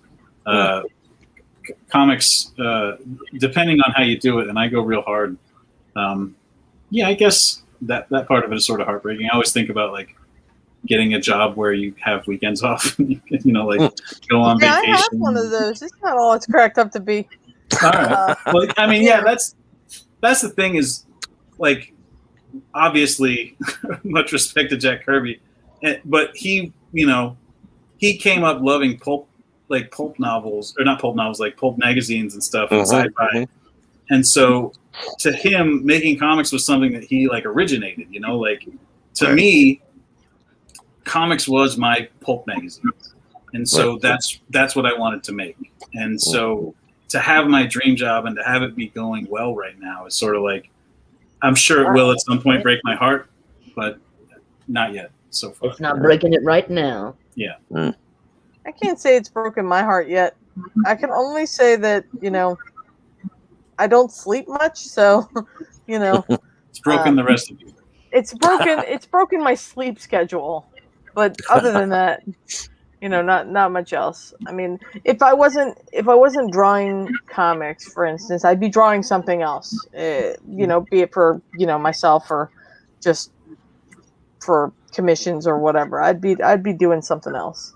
I always think about how great, like how crazy it is that Trish's first comic is Stray Dogs, just because of my first comic, you know, like was in black and white and sold like 700 copies and nobody knows about it. Trish's first comic ever is like fourth printing, you know, Image Comics. They talk about it on podcasts and I'm like the biggest unicorn. I don't know. Jim Lee's first comic book was Samurai Chainsaw Christmas or something like that for Solson Publications. He inked it, right? He inks it, and it is god awful. I'll tell you, nothing against Jim Lee or any of the other creators. It is not a comic you'd want to read a second time. And a lot of people are saying that Trish is better than Jim Lee. I don't know. I hear that around. Well, there you go. So really, Trish, you really are a unicorn. You know what I mean? She really came out swinging. Yeah. Well, the reason I brought up the Jack Kirby thing was, you know, you're talking about Source Point. You know, having a comic company. You know, people don't make comics because they're like, man, I want to retire on this comic money. even today, which I think the industry has gotten better for creators, certainly better than it was in the 50s, 60s, 70s, 80s. You're still not making them because you're stacking up cash in cabinets because you're running out of places for it. You make them because you're passionate and you love it and you want to make comics. And to deal with a company that's good like that, Source Point has got to make it a lot easier, right? Yeah, I mean, or like in our case, Image. I mean, I feel like Image. Yeah, sorry. Yeah. Ignacio in the comments is making a good point. That, comics broke Jack Kirby's heart in a way that it broke it so hard that the Image founders and the people that came after them sort of set up a place where hopefully your heart won't get as broken as bad, or hope, perfect world, not at all. Right. We'll see. Yeah. All right. Big fan of the New Gods, of course. I feel like if you disagree with Jack Kirby, you have to qualify. Listen, I will kick you off if you say anything. I will. A perfect comic. I just found this, the There you Millennium go. Edition. Oh, sweet. I love those gold ribbon reprint things. Yeah. And I never seen this, and I was like, oh, shit. So. Yeah, I don't know that one. I didn't know they did that Me Millennium one. either. But you know now. Nice. Jealous? I have the real one, so it's not. No. I used to, but then I sold it. That's Well, true. and Mike like, Lemon points out that we get compensated just by how many penises we can hide in covers. Yeah. Right. Yeah. I knew you were paid by the penis. It's been great for business. It's a whole new genre of comic. Like we have now, it's like a game. It's going to be a game. It's going to be the next like My Little Pony comic artist drinking game. I'm telling you, I'm going into the shop How many tomorrow. penises can you draw in there? Hey, listen, Hasbro. No, it's not. Don't worry about me, guys. I'm still cool. I just draw these for children.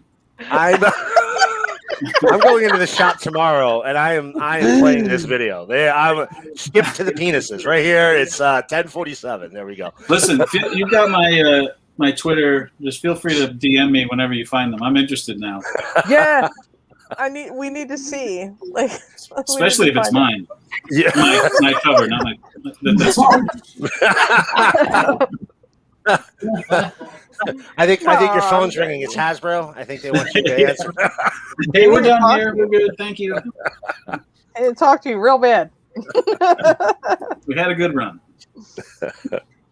Also to throw out there for everybody to remember, Stray Dogs issue 5 is out next week. That's June 23rd. So if you're watching this on replay, hey, you should have probably already bought the trade paperback that came out.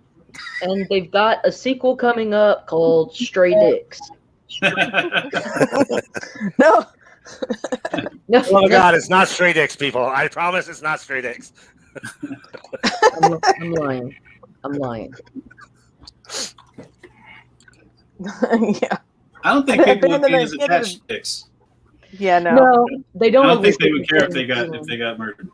Yeah, they're not cuddly per se. Yeah, some are. Yeah, I agree that independent comics are actually killing the big ones now. Well, sorry. Trish, do you have anything like else lined up with Image or anything? Do you have any other projects? Man, because you should be like a hot commodity, dude. People need to be getting your ass and drawing shit. Capitalize, make that money. Oh, maybe people just don't have dogs for me to draw. But I like I said, we're doing the 2-pager for the Good Boy. I'm doing some covers for a couple of shops. Just kind of hanging in there. That's awesome. And we're doing more Stray Dogs too. And we're still doing. There's some more Stray Dogs coming. Sweet. Oh, that's nice to hear. Well, I'm leaving room in my box for it. Good. Yeah. Not too much more, but a little bit more. Yeah, and then maybe the Ultimate Edition Director's Cut hardcover. The Criterion. Going on the coffee table. $100, I don't care. Just shut up and take my money. I like it. Email Image. Tell them that. That sounds great. Yeah. I think you and 4 other people would buy the $100 Stray Dogs. Hey, I still have the Luna Brothers hardcover of the sword that I paid $100 for, and I don't even think anybody I ever knew owned that. I don't know if I finished reading. I think I finished Girls, and that was it. It's good. Girls was good. I like Girls. I mean, I Girls like was Sword, anything that the Luna Brothers did. Sword was really good. I'll put They it this broke up way: they now. kind of They're ended like in a Oasis. similar way. They Right. Juggernaut wound up sinking to the middle of the earth. So it was like a very bittersweet tale of loss. Neat. And that just always struck me. So I was like, yeah, I have every issue. Just pay $100 for the hardcover. Yeah, I'm not even going to hesitate. Here. Yeah, I'm a mark like that too. Because sometimes when you get so when you blow it up, I mean, there's some people that can read comics on a phone or an iPad. I like having the tangible good in my hand. I like being able to say, hey, I love this thing. You should read it too. But For once sure. the actual comic hit $100 or something, I'm like, maybe here's the trade.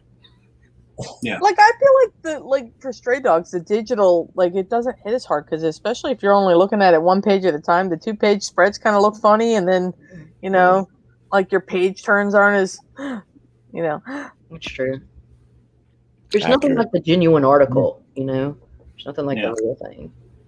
And every time I pick up one of these boxes, I still will pick out the book and I will still flip through it and find all my mistakes, and then quietly put the book back. Hope nobody caught you. Yeah, hope nobody caught me. What everybody else get? Yeah, what everybody else get? I got some stuff. What show us? See what you Show got. us what you got. I got a lot of stuff. I live in Australia, Trish, and I've already forgotten your name. I'm sorry, man. You're all right. But yeah, I live in Australia, so some stuff are a bit expensive. So I get mainly trades and Yep. Believe it or not, that's not a Detroit accent, and he's doing a really good one, but it's not. I've got the Daredevil by Chip Zdarsky hardcover. Very cool. I'm keen to get into that. I've heard nothing but good things about that run. So I'm It's a keen for modern day classic being written It's- right now. Yeah, it's good. I only know him as an artist. that. No, yeah. I think I read the Silver Coin that he did too. He's I'll a put great it this writer way, too. and I'll make it very short. Much like how I said Stray Dogs is my favorite book so far of 2021. Back in 2019, Chip Zdarsky wrote Spider-Man Life Story, and I didn't just say that was the best Spider-Man story of 2019. It was the best story to come out in 2019. And Chip Zdarsky just shot right up to the top of my list as one of the best writers out there. Cool. And guess what? You guys are doing that too right now. Back to work. I double dipped on some Colonel Weird. I've got all the singles for this, and I'll probably buy the library edition as well when that comes out, because I'm a fucking sucker for anything Jeff Lemire, and especially the world of Black Hammer. I love it all, and I need it all in my life. Just like Invincible, I've been making my way through all the Invincible spin-offs. I've got Guarding the Globe, Volume 1 and 2. I'm halfway through Volume 2 at the moment. It's pretty fun stuff. And I got all 3 volumes of Brit. And this was really cool too. It was as much as a Donald story as a Brit story, and it got some pretty deep parts there, some emotional times. But you know what, Miracle Man? I finally did it. Let's see it. I tried to. I couldn't do it. It's bad, right? I couldn't finish it. I'm gonna send it to Ignacio because it's rough, man. I don't even want it in my house. It wasn't that bad. I don't like it. I think I'm just not a fan of that kind of stuff. I've got a real weak stomach or something because it was like Hostile in a comic book. Yeah. It was rough. Yeah. That was, and I like Ed's work. I'm a big fan of his work, but that book was rough for me. Yep. Yeah, Ignacio, you've been with that one, man. Ultra Mega 3, fucking boost this dude at the back here. He was awesome. Yeah. I love Ultra Mega. Every issue of that book like from the first to the second issue, it felt like a completely different story, right? Like it was like I didn't.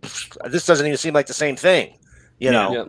But I haven't read 4 yet. But 2 and 3 obviously were real close together. You know, continuation of the story. Loving it. Just so good. Yeah.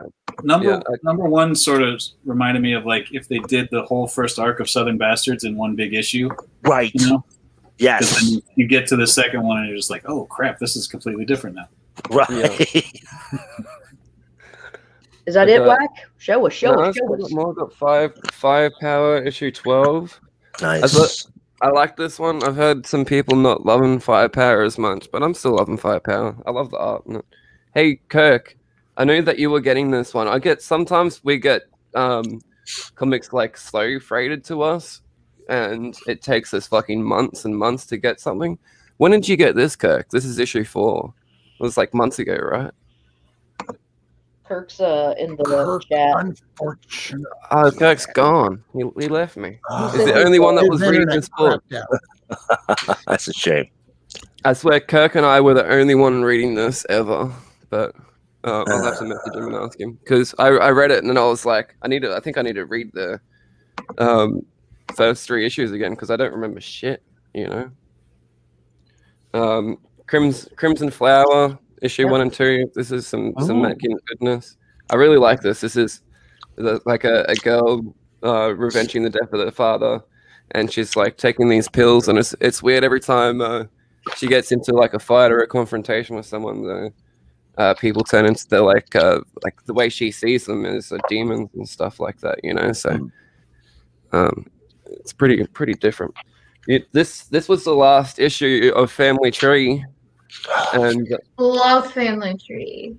I loved it. It was too short. I feel like it could have been a double-sized 80-pager or something like that. But apart from that, I loved it. The series in total was great. Jeff Lemire is my fave.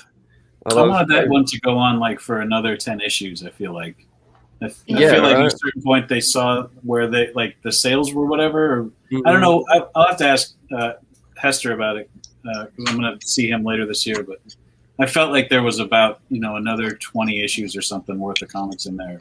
I totally agree. Like this one issue felt like they just chucked so much into it, trying to wrap it up really fast. You know, like in each issue up before this, it's not like it was a slow story, but it wasn't really fast either. You know, and this one is just like everything that we didn't get to do. You know, but. Some Black Hammer Visions. This story was fucking great. This was so good. Just this Skull Digger reminiscent about the scar that he got in his face, and it's sort of like a Batman Catwoman type deal. Black Hammer's version of it, you know. Good stuff. I really hope Black Hammer. I know it got optioned. I really hope they develop something good out of that. Oh yeah, I really do. I'd love to. I mean, really, it's a pastiche of every type of superhero through every type. Well, through every type of era, and it's just a fun stories, man. Just flat out fun. But that funky dark turn to everything, you know. Yeah. Not grim dark. Too much grim dark out there. This is dark in a different kind of way. Yeah, for sure. I seriously, I love it. I've got most of the series in single issues, and then I've got the trades, and then I've got the library editions as well because I'm a real sucker like that. And I'm just like, well, I'll hold on to the trades because if anyone wants to read them, I can just give them the trades, and I can, the library editions are for me. And right, I don't know. You know how everyone just like sort of justifies things to themselves sometimes. We all do it. Haha, second print for 1 and 2. So nice. Straight up cover buys because Haha's great and these issues are amazing. But I got a little something special this week. Ooh. Came in the mail, and it was a steal. It's my first bit of original art on a comic book. Ooh. Oh yeah. How dope is that? Cool. That's dope as fuck. I love it. It's by Chris McJunkin, and he does. I don't really know much of his stuff, but apparently he does like a lot of stuff for the movies, the MCU and whatnot, the posters and trading cards and stuff like that. But just the use of negative space on this cover is fucking amazing, and I could stare at it all day. That's a phenomenal cover. Phenomenal cover. Nice addition to the collection, sir. Thank you. And that's me. I got a nice big haul this week. Hey, Miracle Man, would you call that a banger? That's a banger, baby. I'm sorry, Ace. Sorry, that's a bit of a banger. Banger. Warning, warning, warning, warning. Banger alert, banger alert. Holy fucking shit. Look at that fucking book. Oh my fucking God. Look at that fucking book. Oh my God. Look at that book. Jesus. Oh my God. I like turtles. It's a great book, man. It's a great book. Yo, how come we didn't get a banger alert? This is ridiculous. I didn't know you guys had that. It's totally awesome. This is an outrage. You gotta show more comics. Yeah, we let you read issue 5 and you didn't give us a banger alert. Ace, please tell me you warned Tony and Trish about that before. No, I don't want to do anything. Usually No, we I don't want do to that some with Tony creative tags on and we'll give you a banger alert. Ace was just like, how dare you? Is there a how dare you alert? Can we get a video for that? It's the flashing. We want to Yeah. make sure not to disturb them with the flashing, because Sure. some people, they're not so good about Photosensitive. that stroke. Yes. Yes. Some people that are hosts on this show. All right, Not so good with man. Show us your shit. Wow, that was harsh. Yeah, just get it fucking over with. All 8,000 comics this week. All right, do listen. Good I've pull actually right here, Miracle Man. they're so mean to me, Tony. We have I'm gonna You come. are. I'm gonna come work with you and Trish. You're They welcome. don't want you. All right, that's mean. I want you, All right. Miracle Man. I always want you. See, I'm flying to Australia. Let's go. Please, get out of America.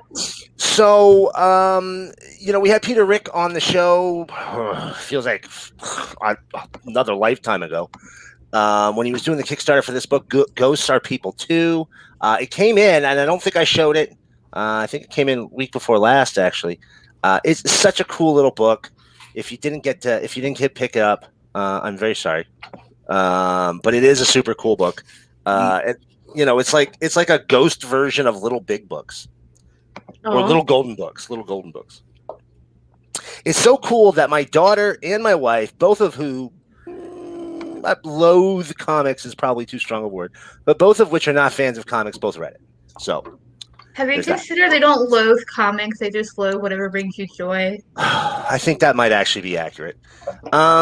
Here we also have another Kickstarter. This one came in today, Wakamo. What's that about? It is about this beautiful beast eating these two people alive. That's why it's. I have not read it yet. Yeah. It is a gorgeous book. It's from Magnetic Press. Are there any beast penises in this? I have not seen penises. I have seen chesticles. And there's some beautiful. It came with some great add-ons. This one I don't have all of them, but here's a little card that came with it. Look at this! Look at this cool coin that came with it. Look at that. That's pretty dope, right? I see the penis. Right. Well, right there's the penis. Yep. That couldn't have been cute to put together. Come on, rookie. Anyway, so one of the things I don't know. I got another book from them, which was about like future dodgeball. And they do these rounded edges on their books. I don't know if that's just a standard for European books. But the artwork is gorgeous. But before this, the most stuff I got was like Mila Manara stuff and a couple other Italian artists. So I didn't have a huge collection of European books up until the last couple of years. But it's really cool. It's nice. It's a really great production. It did seem to take 10 months past when it was supposed to get here. I might be wrong, but it seemed to take quite a while. All right. Quarter maybe. Yeah. You got New it. books. Here we go. Heroes Reborn number 7. 7 Secrets number 9. This one, I don't know if you're going to be able to see it from the reflection. Foil Berserker. Berserker. Now listen, I'm going to show you the coolest cover. Probably one of the coolest covers. Definitely the coolest cover of the week. Maybe the second coolest cover. Maybe the coolest cover. I don't know. You tell me. Nah, not the coolest. No. That's neat. Clutter. No. There's 101 superheroes referenced in this cover. Damn. Who likes superheroes? I see a Real- penis. Of course you see a penis. You got Rorschach right there. A massive penis. If you look, property of who is that? What does that say? Mr. I forget who it is. No, a property of Air Force there. That's not the one I was thinking of. But you got all kinds of things in here. You got Green Lantern right here. There's references to Daredevil, all the books up here. One's by Kent Nelson, the original Dr. Fate. I was excited to get this. I'm sad the show's canceled. What are you going to do? What do you think of the first season? That was trash. You know what they did wrong the first season? I'll be honest with you. I think what they did wrong. The beard and the hair were bad, right? Yeah. They were horrible. And it's so, which is terrible because his brother looked great. The guy who played his brother that was spot on. Yeah. But they just screwed him up. Who And then on fucks top up a beard, bro? Who fucks up a beard? $200 million. They didn't have money for beards. And then on top of that, they No excuse for that shit. the original series, which let's be honest, Frank Quitely art is gonna be a draw. I like Mark's writing. He's occasionally problematic with some stuff. Occasionally in every book he writes, A little rapey. a little rapey. The magic order abortion thing was a little out of left field. You know what I'm talking He about, doesn't right? stick the landing ever. I wouldn't say ever. I don't know if that's fair, but listen, the original Jupiter's Super Legacy. Crooks, Super the Crooks, he Jupiter- stuck the landing. Super Crooks, he stuck the landing. Ultimates, he did. Ultimates, he Ultimates did. he did. The first one, yeah. Yeah. Anyway, so longer story short, I think they put way too much time into the unpowered 1930s storyline. In the original Jupiter's Legacy and the very first story arc, you got like 4 panels that showed you what happened, how they got their powers. You could have left some mystery and given us that in the second season. They made the mistake of trying to give us the world building, more world building than is necessary in modern superhero show viewing. They spent way too much time flipping from the past to the present for me to care about either. Right. And you know what? You have a compelling story in both. They just didn't need to be told simultaneously. In a movie perspective or a show perspective. Sweet Tooth, though. Banger alert. Oh, that's a banger alert. I love Sweet Tooth. The only thing I didn't like was what they did to my boy Bobby. Like, I had no idea about Yeah, that. of course. Sweet Tooth is absolutely a banger, and I do apologize for this. Oh no! Let's go! Oh no! Warning, warning, warning, warning. Banger alert, banger alert. Oh, look at the little kitty. And he's playing with the tiny little chick. Wait, you're here for comic books, you dumb asshole! It puts the lotion in the basket. It puts the lotion in the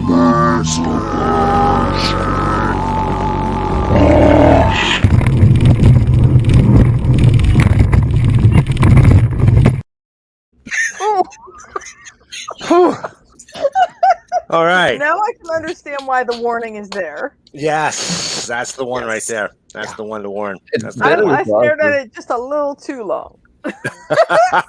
It gets to you. It gets to you. A little bit. So next up here we have Flash, guys. If you haven't been reading Flash since the Future State or the I don't know what recent event DC did where they kind of took the shackles of continuity away. Rebirth was before that. Future State, and then they did Generations. Oh, this is after the Williamson stuff then? Yes, this is post-Williamson. It has been every single thing I've wanted from a Flash book since the Johns era ended in Volume 2.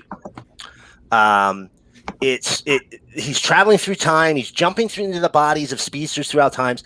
We got a caveman speedster. We got Jay Garrick. We got Impulse. We got some of the future guys. This has been a dope ass book, guys. I absolutely love it. The covers have been so super cool.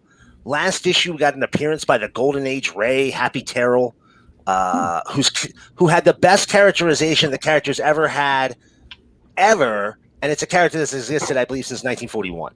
So, fantastic book, really good. There we got Silver Coin number 3. This one's by Brisson and Michael Walsh. If you're not reading Silver Coin, guys, every single issue is a different story. Did that come out today? It did. Damn it. Yeah. Here's the one I've been waiting for. Whoa. There's that Static Shock number 1. One That's the per black store and white. variant. Nice. Yeah, yes, indeed. My shop had it sitting on the shelf. Nice. The mouth is a little weird, but otherwise I love everything else about it. I love that mouth because he's like biting his bottom lip. Right. And I thought it was such a cool. Like I hadn't seen it before. I thought Can it you was see so it cool a when I little first saw the cover. closer? Yeah. It is weird though, just because nobody else It is ever a little does that. It is a little weird. That's Well, what I've I would only do if I seen was it- jumping like that. Yeah, I've only Right. seen it in a small mock-up, so when I saw it, it looked weird. So I've never seen the close-up fine art of it. Yeah. It's a beautiful cover. It's a beautiful cover. Vita Ayala, and they are just I love everything they're doing in comics right now. So listen, Batman Fortnite. This is the last issue. It's 0 point number 5. Yay.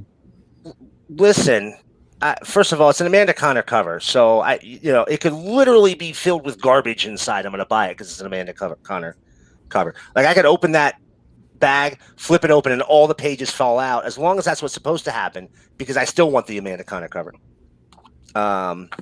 I just love her work. Superman Red and Blue number 4 came out. So this is JR work. I'm not a John Romita fan. Nothing against anybody who is. I don't necessarily love him drawing Superman. It's an acquired taste. It is. It's acquired. I don't have the taste. But this one has not only a Bizarro story, but also a Mr. Mixia's Pidalic story. So that was a buy. Mixie Pixie. That's a buy. Now, Can you spell it for me? What's that? Spell it without looking. MXYZPTLK. Or there's the Golden Age version, which is MXY. Which one did I give you? MXYTZPLK. Then there's MXYZTPLK.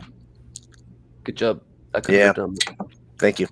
I'm a bit of a Superman fan from the old days, like, the 90s. A little bit older ones here. We got Unsacred number 5. Mirka Andolfo's work. I missed this Heroes Reborn. This is done like it is a 70s era book. Yeah. Right? That's cool, right? I'm going to get that too. Dude, There was so many.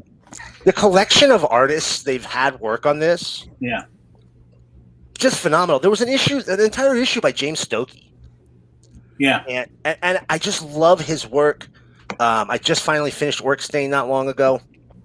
And everything that guy draws, I'm just in love with it. And the Stokey issue, he's got Groot as a murder gun and Rocket with an eye patch. He's a mercenary. Like, oh God, it was perfect for him. I gotta get that too. I'm always underwhelmed by the graphic design at Marvel in this era. Yeah. And that cover in particular is a real good example of it because there's a great Marvel double feature logo and they cover it up with a crappy Marvel double feature logo. Yes. Double action, right? Like Yes. that guy drew a great one right there. You're good. Right. Yeah, you didn't have to add that crappy white one. Not that it's crappy, but the trade dress is killing it. It's crappy. It's crappy. So here you have from AWA, we have Moss. This is a tie-in series to Resistance. I read the first Resistance and loved it. Mike Diodato art. Straczynski writing it. I got the second series. The artist has changed.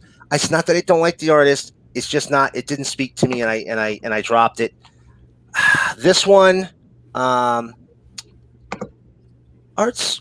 I'm digging the art. It's my choice good. Yeah, I'm digging the art. So I'm gonna stick with that one. I think I keep reading it, even though it's a companion series. This came with the Kickstarter. I forgot the little sketchbook here. Look at that beauty. Hold on a second. Get those cards out of the way. Look at that beauty. Just such great work. Anyway, I'm a big fan of Savage Dragon, as you all know, everybody. And my son went to a comic shop. My oldest son went to a comic shop out of state, and he was like, "Oh, they got Savage Dragon." So I sent him the picture of my CLZ list, and I got a bunch of Savage Dragons. Here's number 229.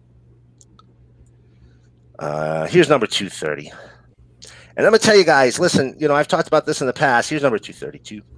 Eric Larson. I love Eric Larson. I would love to get him on the show sometime. Talk about comics with us. Here's 234. That's Rapture, by the way. And yes, she's butt-ass naked. Here's issue 236. And here's the problem. Not problem. Maybe, just warnings, in case, like, hey, Miracle Man talks about Savage Dragon a lot. Maybe I should get it. Here's 237. First of all, Savage Dragon is Eric Larson doing Jack Kirby. Here's 238. Every issue is crammed full of superheroes. Here's a good example. Here's 239. The problem is every issue is also crammed full of sex, some of it pretty graphic. And you know what?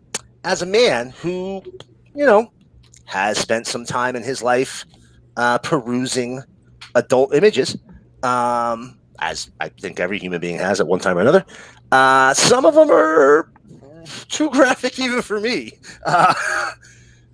So just be warned, if you read some Savage Dragon, particularly in this era, you might see some stuff. Or particularly, you might want that 225 with that special cover. Right. Yeah, I know. So, Warren Ellis, turns out not a great guy. Has done some really, not great things.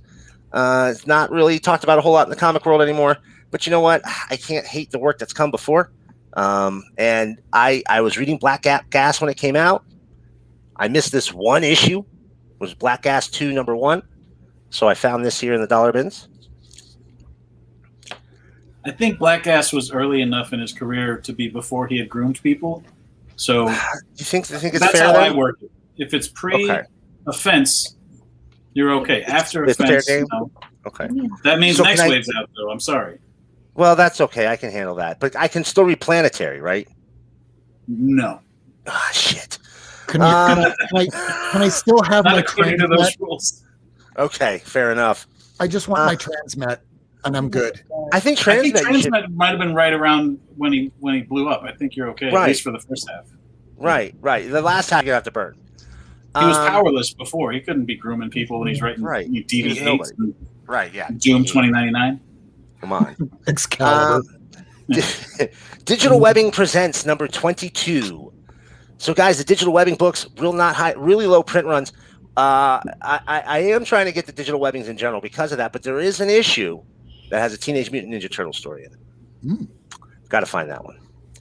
Here we got Dr. Solar. This is from the early 2000s run from Dark Horse. They tried bringing back out all the people call them Valiant Heroes. They're not Valiant Heroes. They're Gold Key Heroes. And they tried some minis. Turok was good. Magnus, Dr. Solar was a little better. I found these at the flea market, and I was so happy. I'm not going to lie. I've talked about them before. Verotic, publisher in the 90s, introduced me to a lot of overseas talent. Liam Sharp, first time I saw his work. Eric Canet, tons of Japanese artists. And here we have one of their titles that I didn't get back in the day, Je Rouge, written by Glenn Danzig. Because most of them got pulled down. Here we have work by Liam Sharp. Oh, shit. There we got Goth number 1. Now, here's the thing. A lot of these Verotic books, you had like 3 issues. And here's Goth number 3. There's your final issue of the book. Finally found this. I have been tracking these Milestone books. You guys know these Milestone books. I've been tracking down like crazy. Here's the first issue of their crossover Heroes. Needed that one.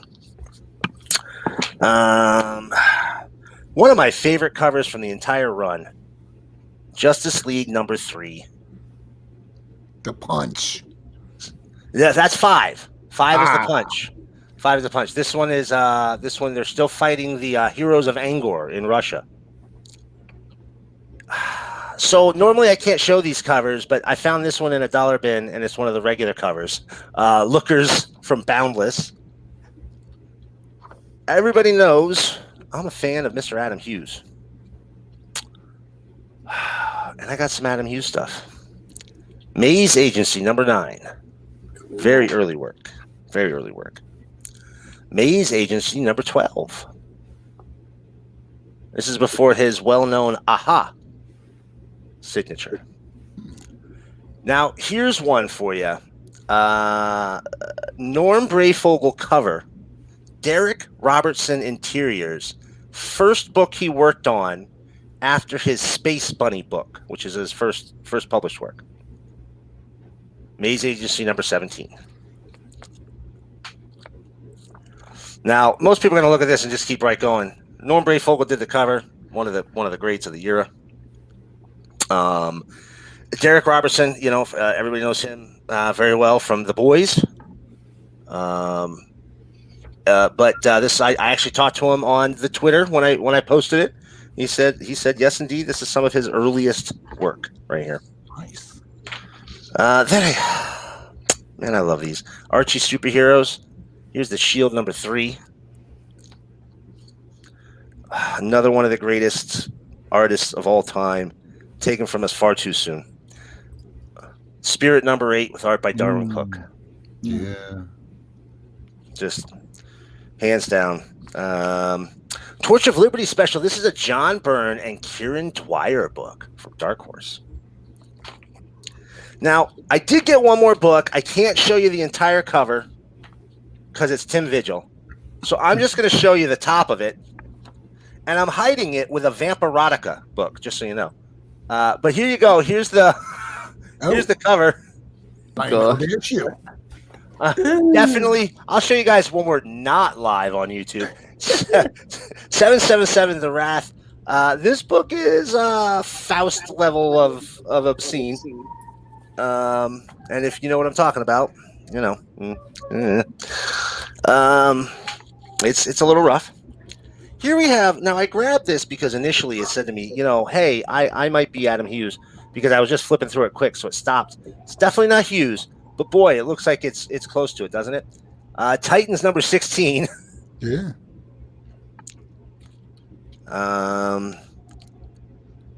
Commandy number 7. I found a place selling the whole run in like really high grade, and I didn't have any money on me, and I was so mad. I could only get this one issue. It was only $2.50. It was $2.50 for that book, or $2 for that book. And I got this one when I was there. This is from the second volume of Transformers, Generation 2, number 12, final issue. Stupid low print run.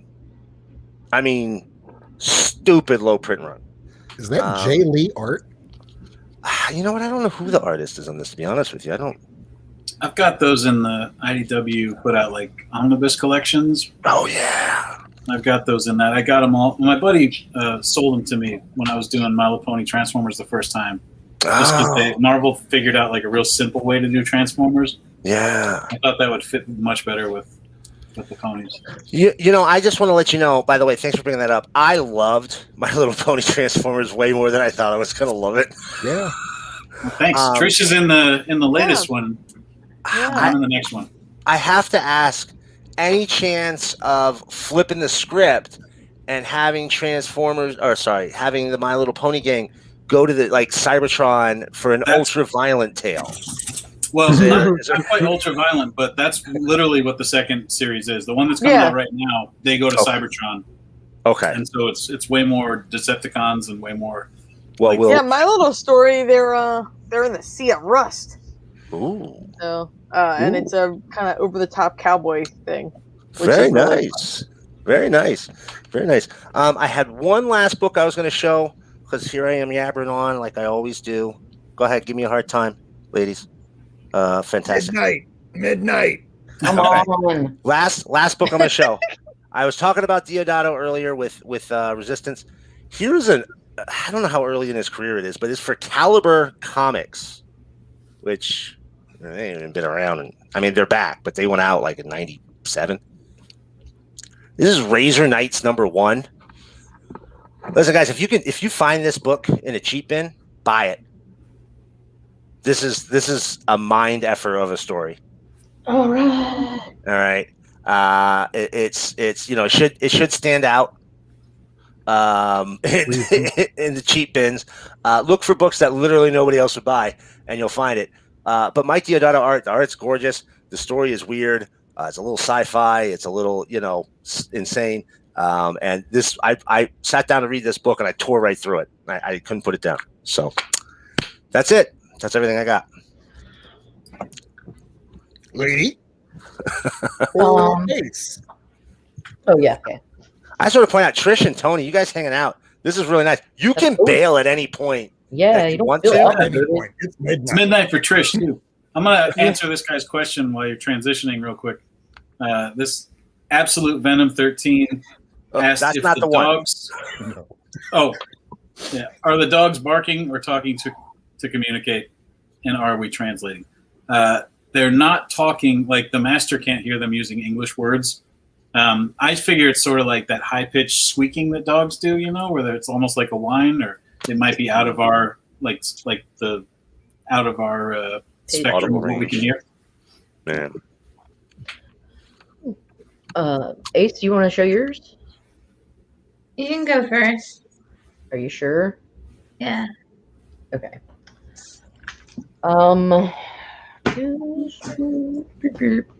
So I picked up the Mini Deaths of Layla Starr issue 3. Was able to find the foily. Black Cotton issue 3 by Scout.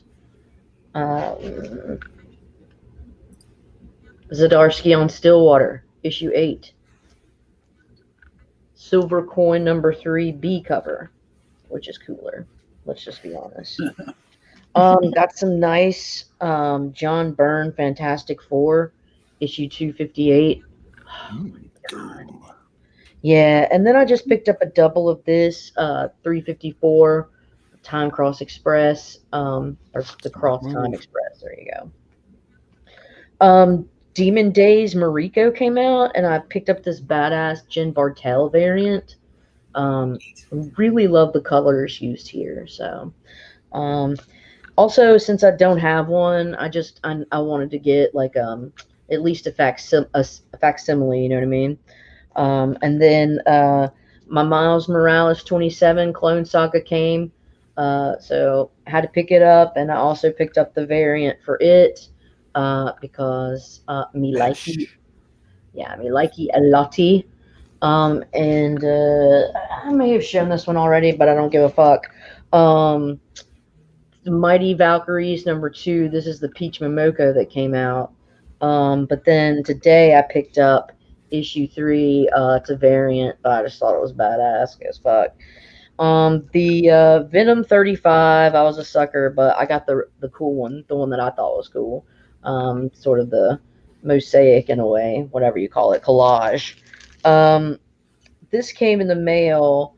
I'm trying to collect as many of these frame variants as I can. I have no fucking clue who this dude is, but it came in a lot with That's Hank Pym. Huh? That's Hank Pym. This is Hank Pym? Okay. Yeah. This is like a very new iteration of him. Yeah. I don't think that costume stuck around very long. Yeah, I don't recognize that this is a Wasp costume. But anyways, all new, all different Avengers. This is a variant, but I like my variants. And also Avengers, the Hickman run, issue 3, the 1-25 Mark Brooks variant. It was pretty rad. And then I got New Avengers issue 54 Johnny variant. And then I picked up Brian Pulido's cover of Amazing Spider-Man 7. This is the Dan Slott run or whatever. And I also picked up the 1 to 25 Michael Turner variant of Black Panther #1. Pretty sure that was Spider-Man and Miss Marvel's first team up on that. Yeah, yes, you are correct. Just a couple of little things I wanted to show. Well, they're not little to me, but Hulk 178. So this is Hulk and Warlock. I've got 177, so they're nicely paired. And I just picked up a little filler, but Avengers 157 and da da da da da. I could show a lot more, but I'm tired and I'm kind of grumpy. Just one more. One more. One more? Okay, fuck it. I'll show this one. Just one more. Just one more. Thor, God of Thunder, number 10. 12. Oh, nice. 12. Yeah. I love that guy's art. What's his name again? Esad Ribic or Ribic. Yeah, I met him once at a convention. I got him to sign my I House of love his shit. I love his waterwork. Yeah. He was doing a commission for someone when I walked up to his table, and I just ended up sitting there watching him draw for another like 20 minutes. I could do that, man. I could totally do that. I'm down. Sorry about that. I'll move on. Moving to Ace. All right. Ace, are first, you ready? I want to say that the time that Miracle Man was talking, I read 4 chapters of my book.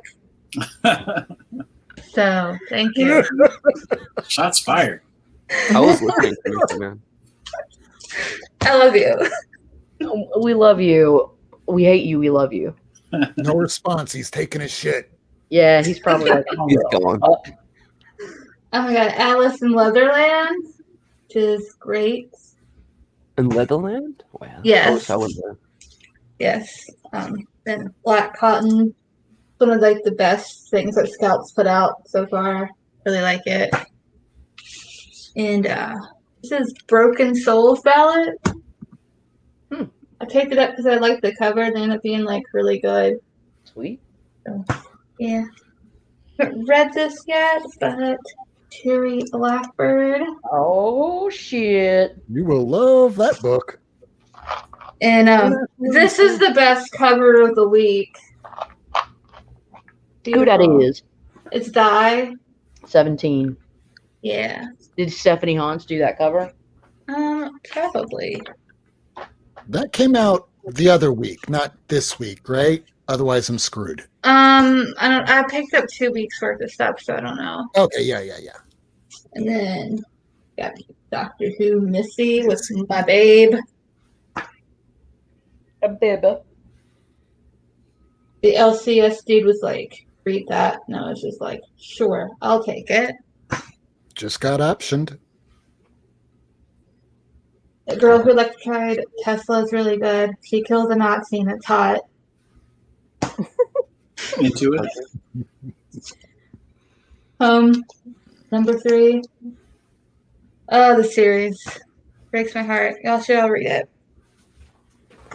Layla Star, number 3. Beautiful.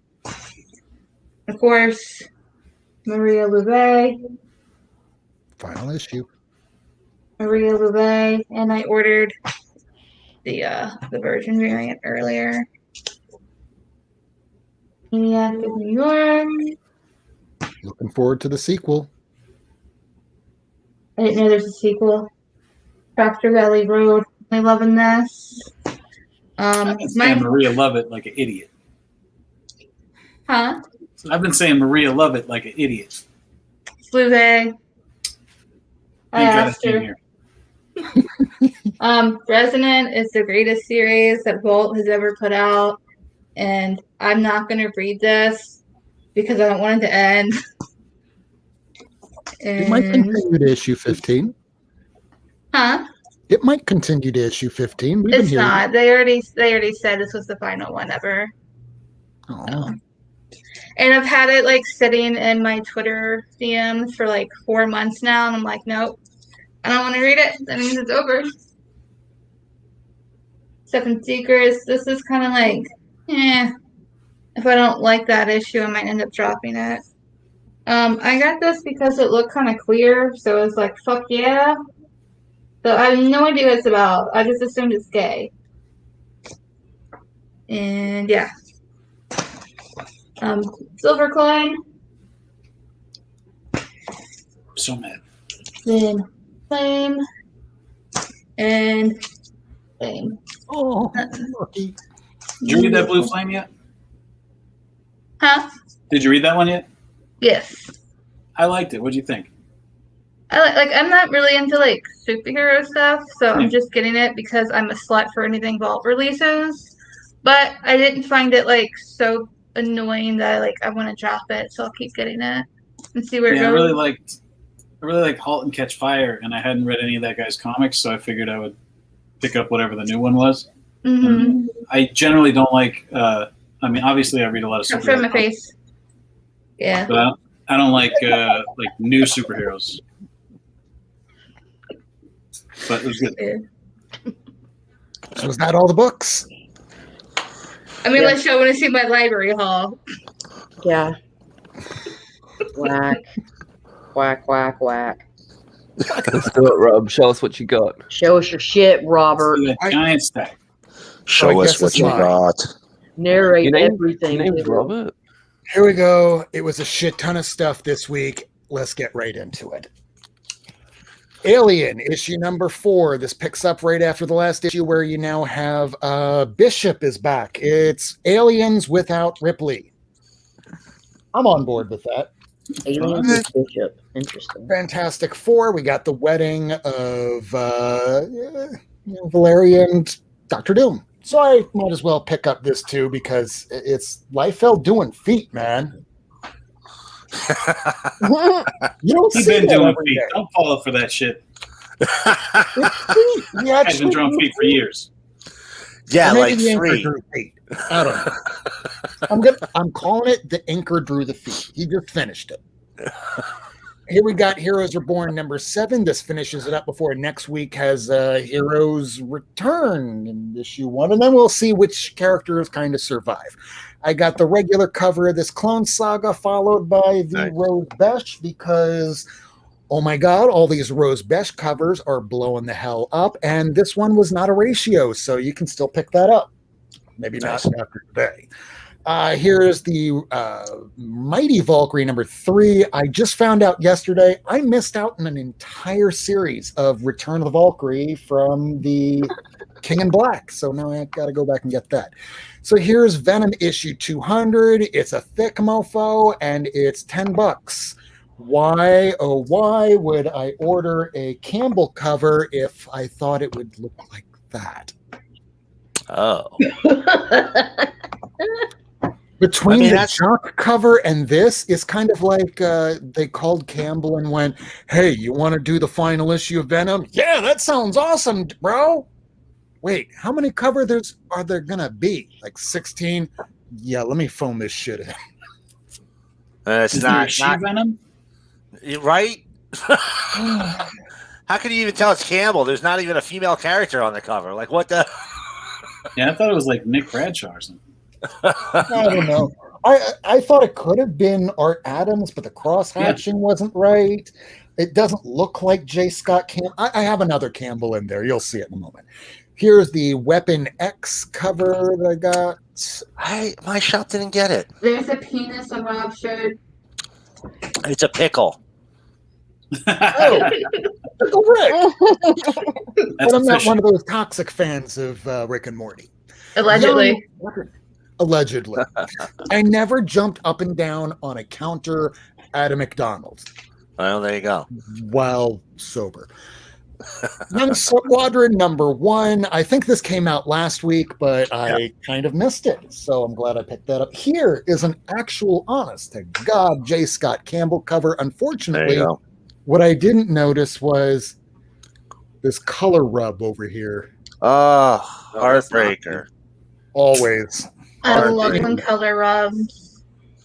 I love when I rub, but not color rub. Okay, So might have here's the gotten a little shit- dirty. Yeah, here's the shit that Coming also from came out this you? week. This shit that happens on the show, whatever. So here's the Dodderman connecting cover for a that's comic cool. book that I am 4 issues behind at least. Out of all the ones that came out this week from X-Men, this will probably be the only one that I get around to reading by Sunday night. X-Core #2, I kind of wish I got the David Aja cover as well, but there's the Dodderman connecting, and I love Dodderman work, even if I'm not reading X-Men because there's so much of it. Stop, please. Here's the Catwoman. Love this little purple cover. That's At least I hot. think this That's a great cover. is this purple. I'm colorblind. I don't know. Purple. People are It's telling me it's purple. Okay, it's purple. It's purple and fades to blue. Yes. Here's that Flash cover you were just talking about. That's a great one.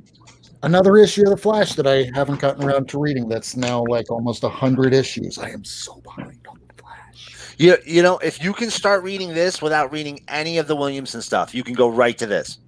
I can do that. So, I mean, if I you kind want. of started doing that with Nightwing because I totally fell off when Nightwing became Dick and I'm not Richard anymore. And who am I? What's a Nightwing? Fuck being a superhero. Now, I love whenever Derek Robinson works on a book. So when he's writing it, when he's doing the art, whatever, I will be picking it up. So I love these frame covers that are really reminiscent of the old 90s stuff. Now, Nightwing has been killing it. We kind of know what the spoiler is in the last page now. Now everyone's going back to that issue 79. And how it plays out, it's Tom Taylor. I'm on board for it for the long haul. Yeah. Now we got the Represent that came out from DC this week. This is another $10 book. There were a lot of $10 books this week, or rather it just felt that way with all the covers. I'm looking square at you, Venom. What was it? What was that one for? Sorry, Represent. What was it? This Is that a one Pride was book? Represent. Yeah, well, this isn't Pride. This is more like the black characters that are throughout all of the DC universe. The one from last week was the Pride, all the gay LGBT characters throughout DC. So I like how DC is starting to focus on all their characters, especially in diversity. Speaking of, now we get Static issue 1. I've been looking forward to this for a while. I know that Miracle Man is big on the milestone stuff, and this is going to be at the top of my reading pile when I pull up to the courthouse tomorrow. What fun. Supergirl gets drunk and curses a lot like Conan. This will also be at the top of my reading pile, and then I will shelve issues 2 through 12 until they all come out because Tom King is best read all at once. 2 through 8. All I can think of when I hear Berserker is that scene from Clerks that Would you like to make I some want to fuck you like Berserker. I'm not going to do the whole song. Would you like to suck my cock, Berserker? No, I'm not doing it. Did you just say making fuck? Yeah, you just said making fuck. Oh, fucking All right, everybody. Great. All right, here's Norse Mythology issue 1. I wasn't huge on this series because it's very dry actual Norse mythology, but it's Neil Gaiman, so I will get every issue and then I will binge it all over again and hope that I didn't put expectations, because expectations is a killer when it comes to anything that you read or watch. Stillwater issue 8. This is the Pride variant cover. I ordered this sight unseen, having no idea what the cover would look like. I think I won. I think it was a pretty good cover. Oh, yeah. Here's the other Pride cover that came out for Ultra Mega issue number 4.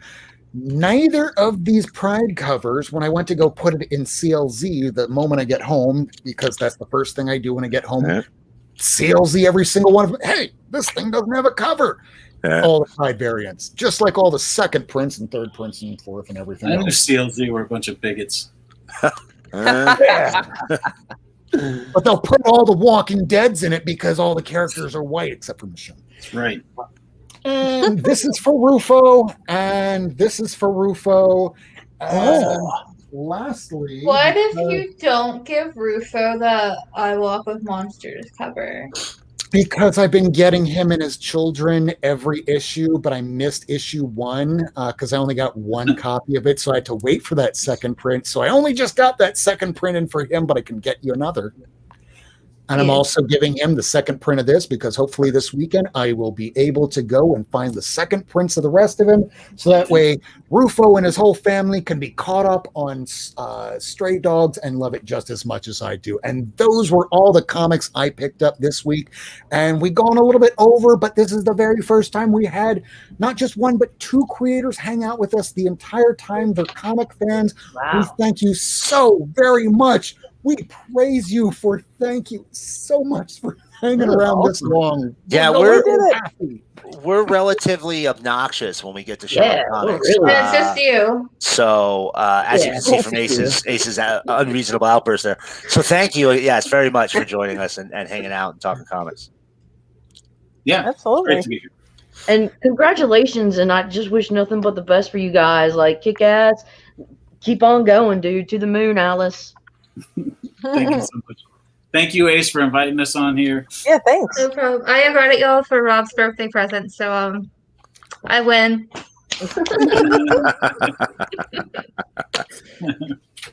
So, happy is there birthday. anything coming up on Whack? Anything going on over on your channel?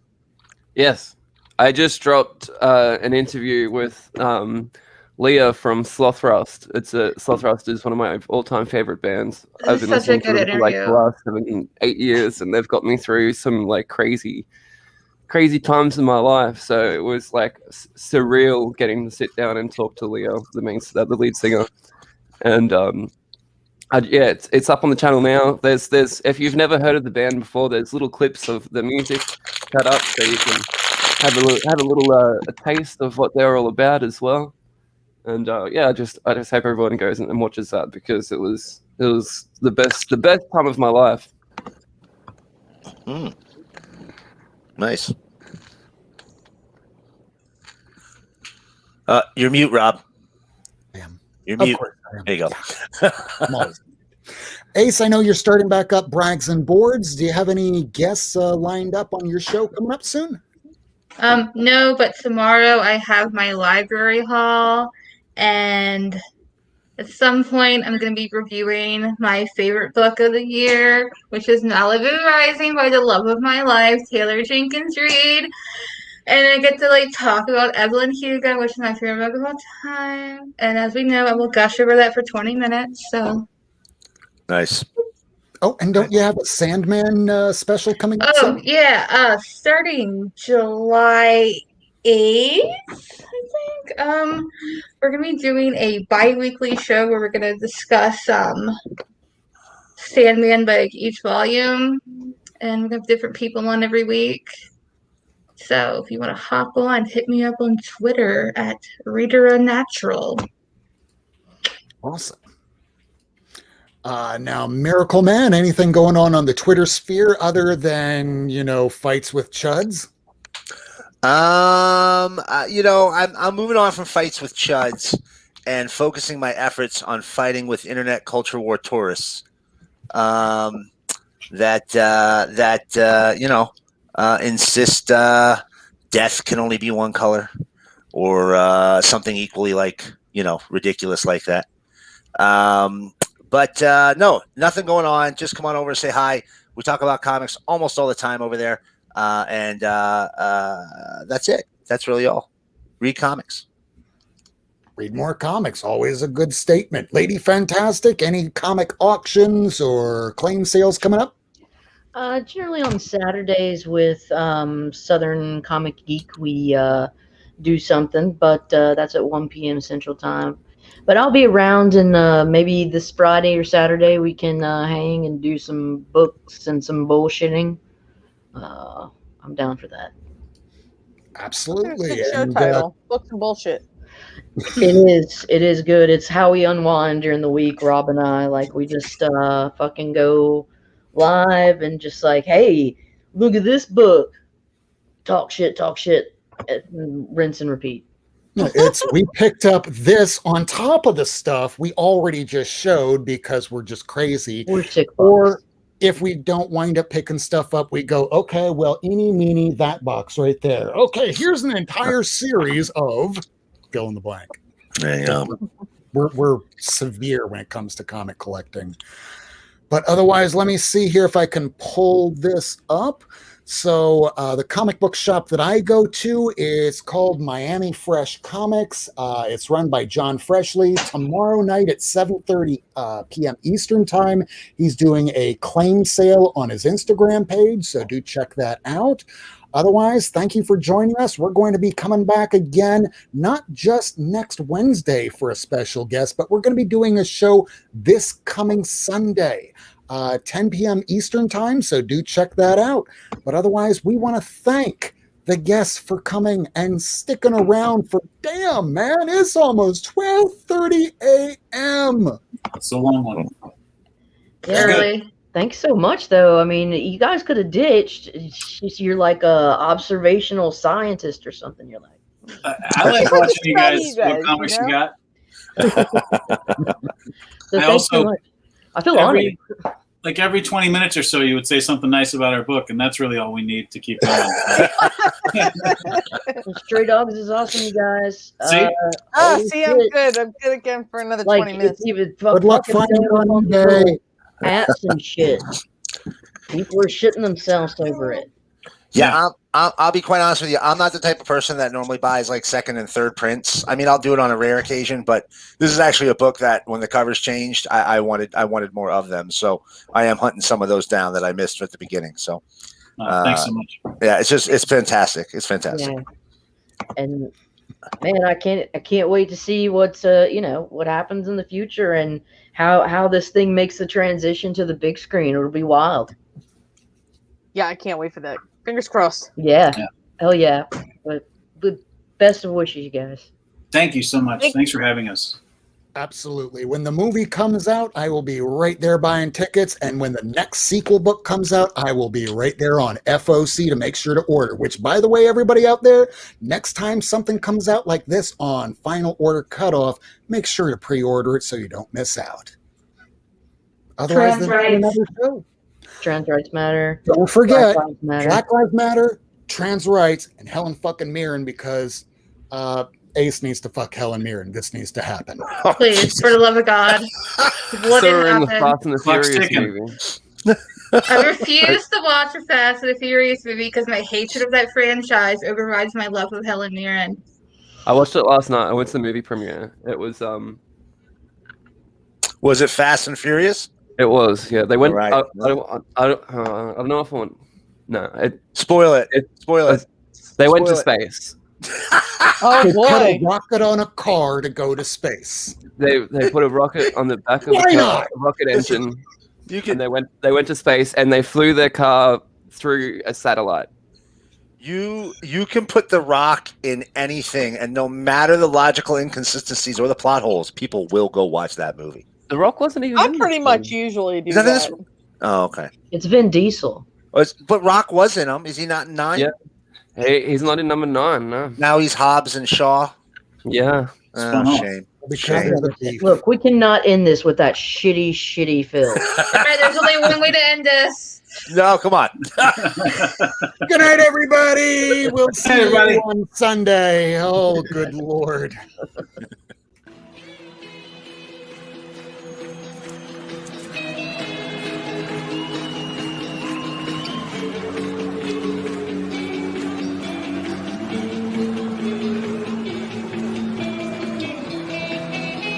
I love you too, hi, Cavs.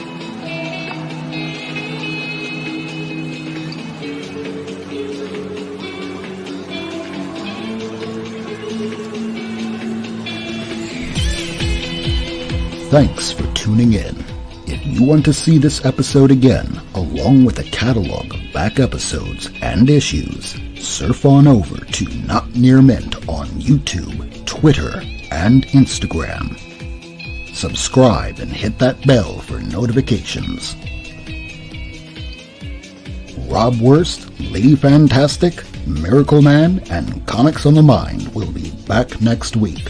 Same time, Wednesday, 10 p.m. Eastern Time on Not Near Mint.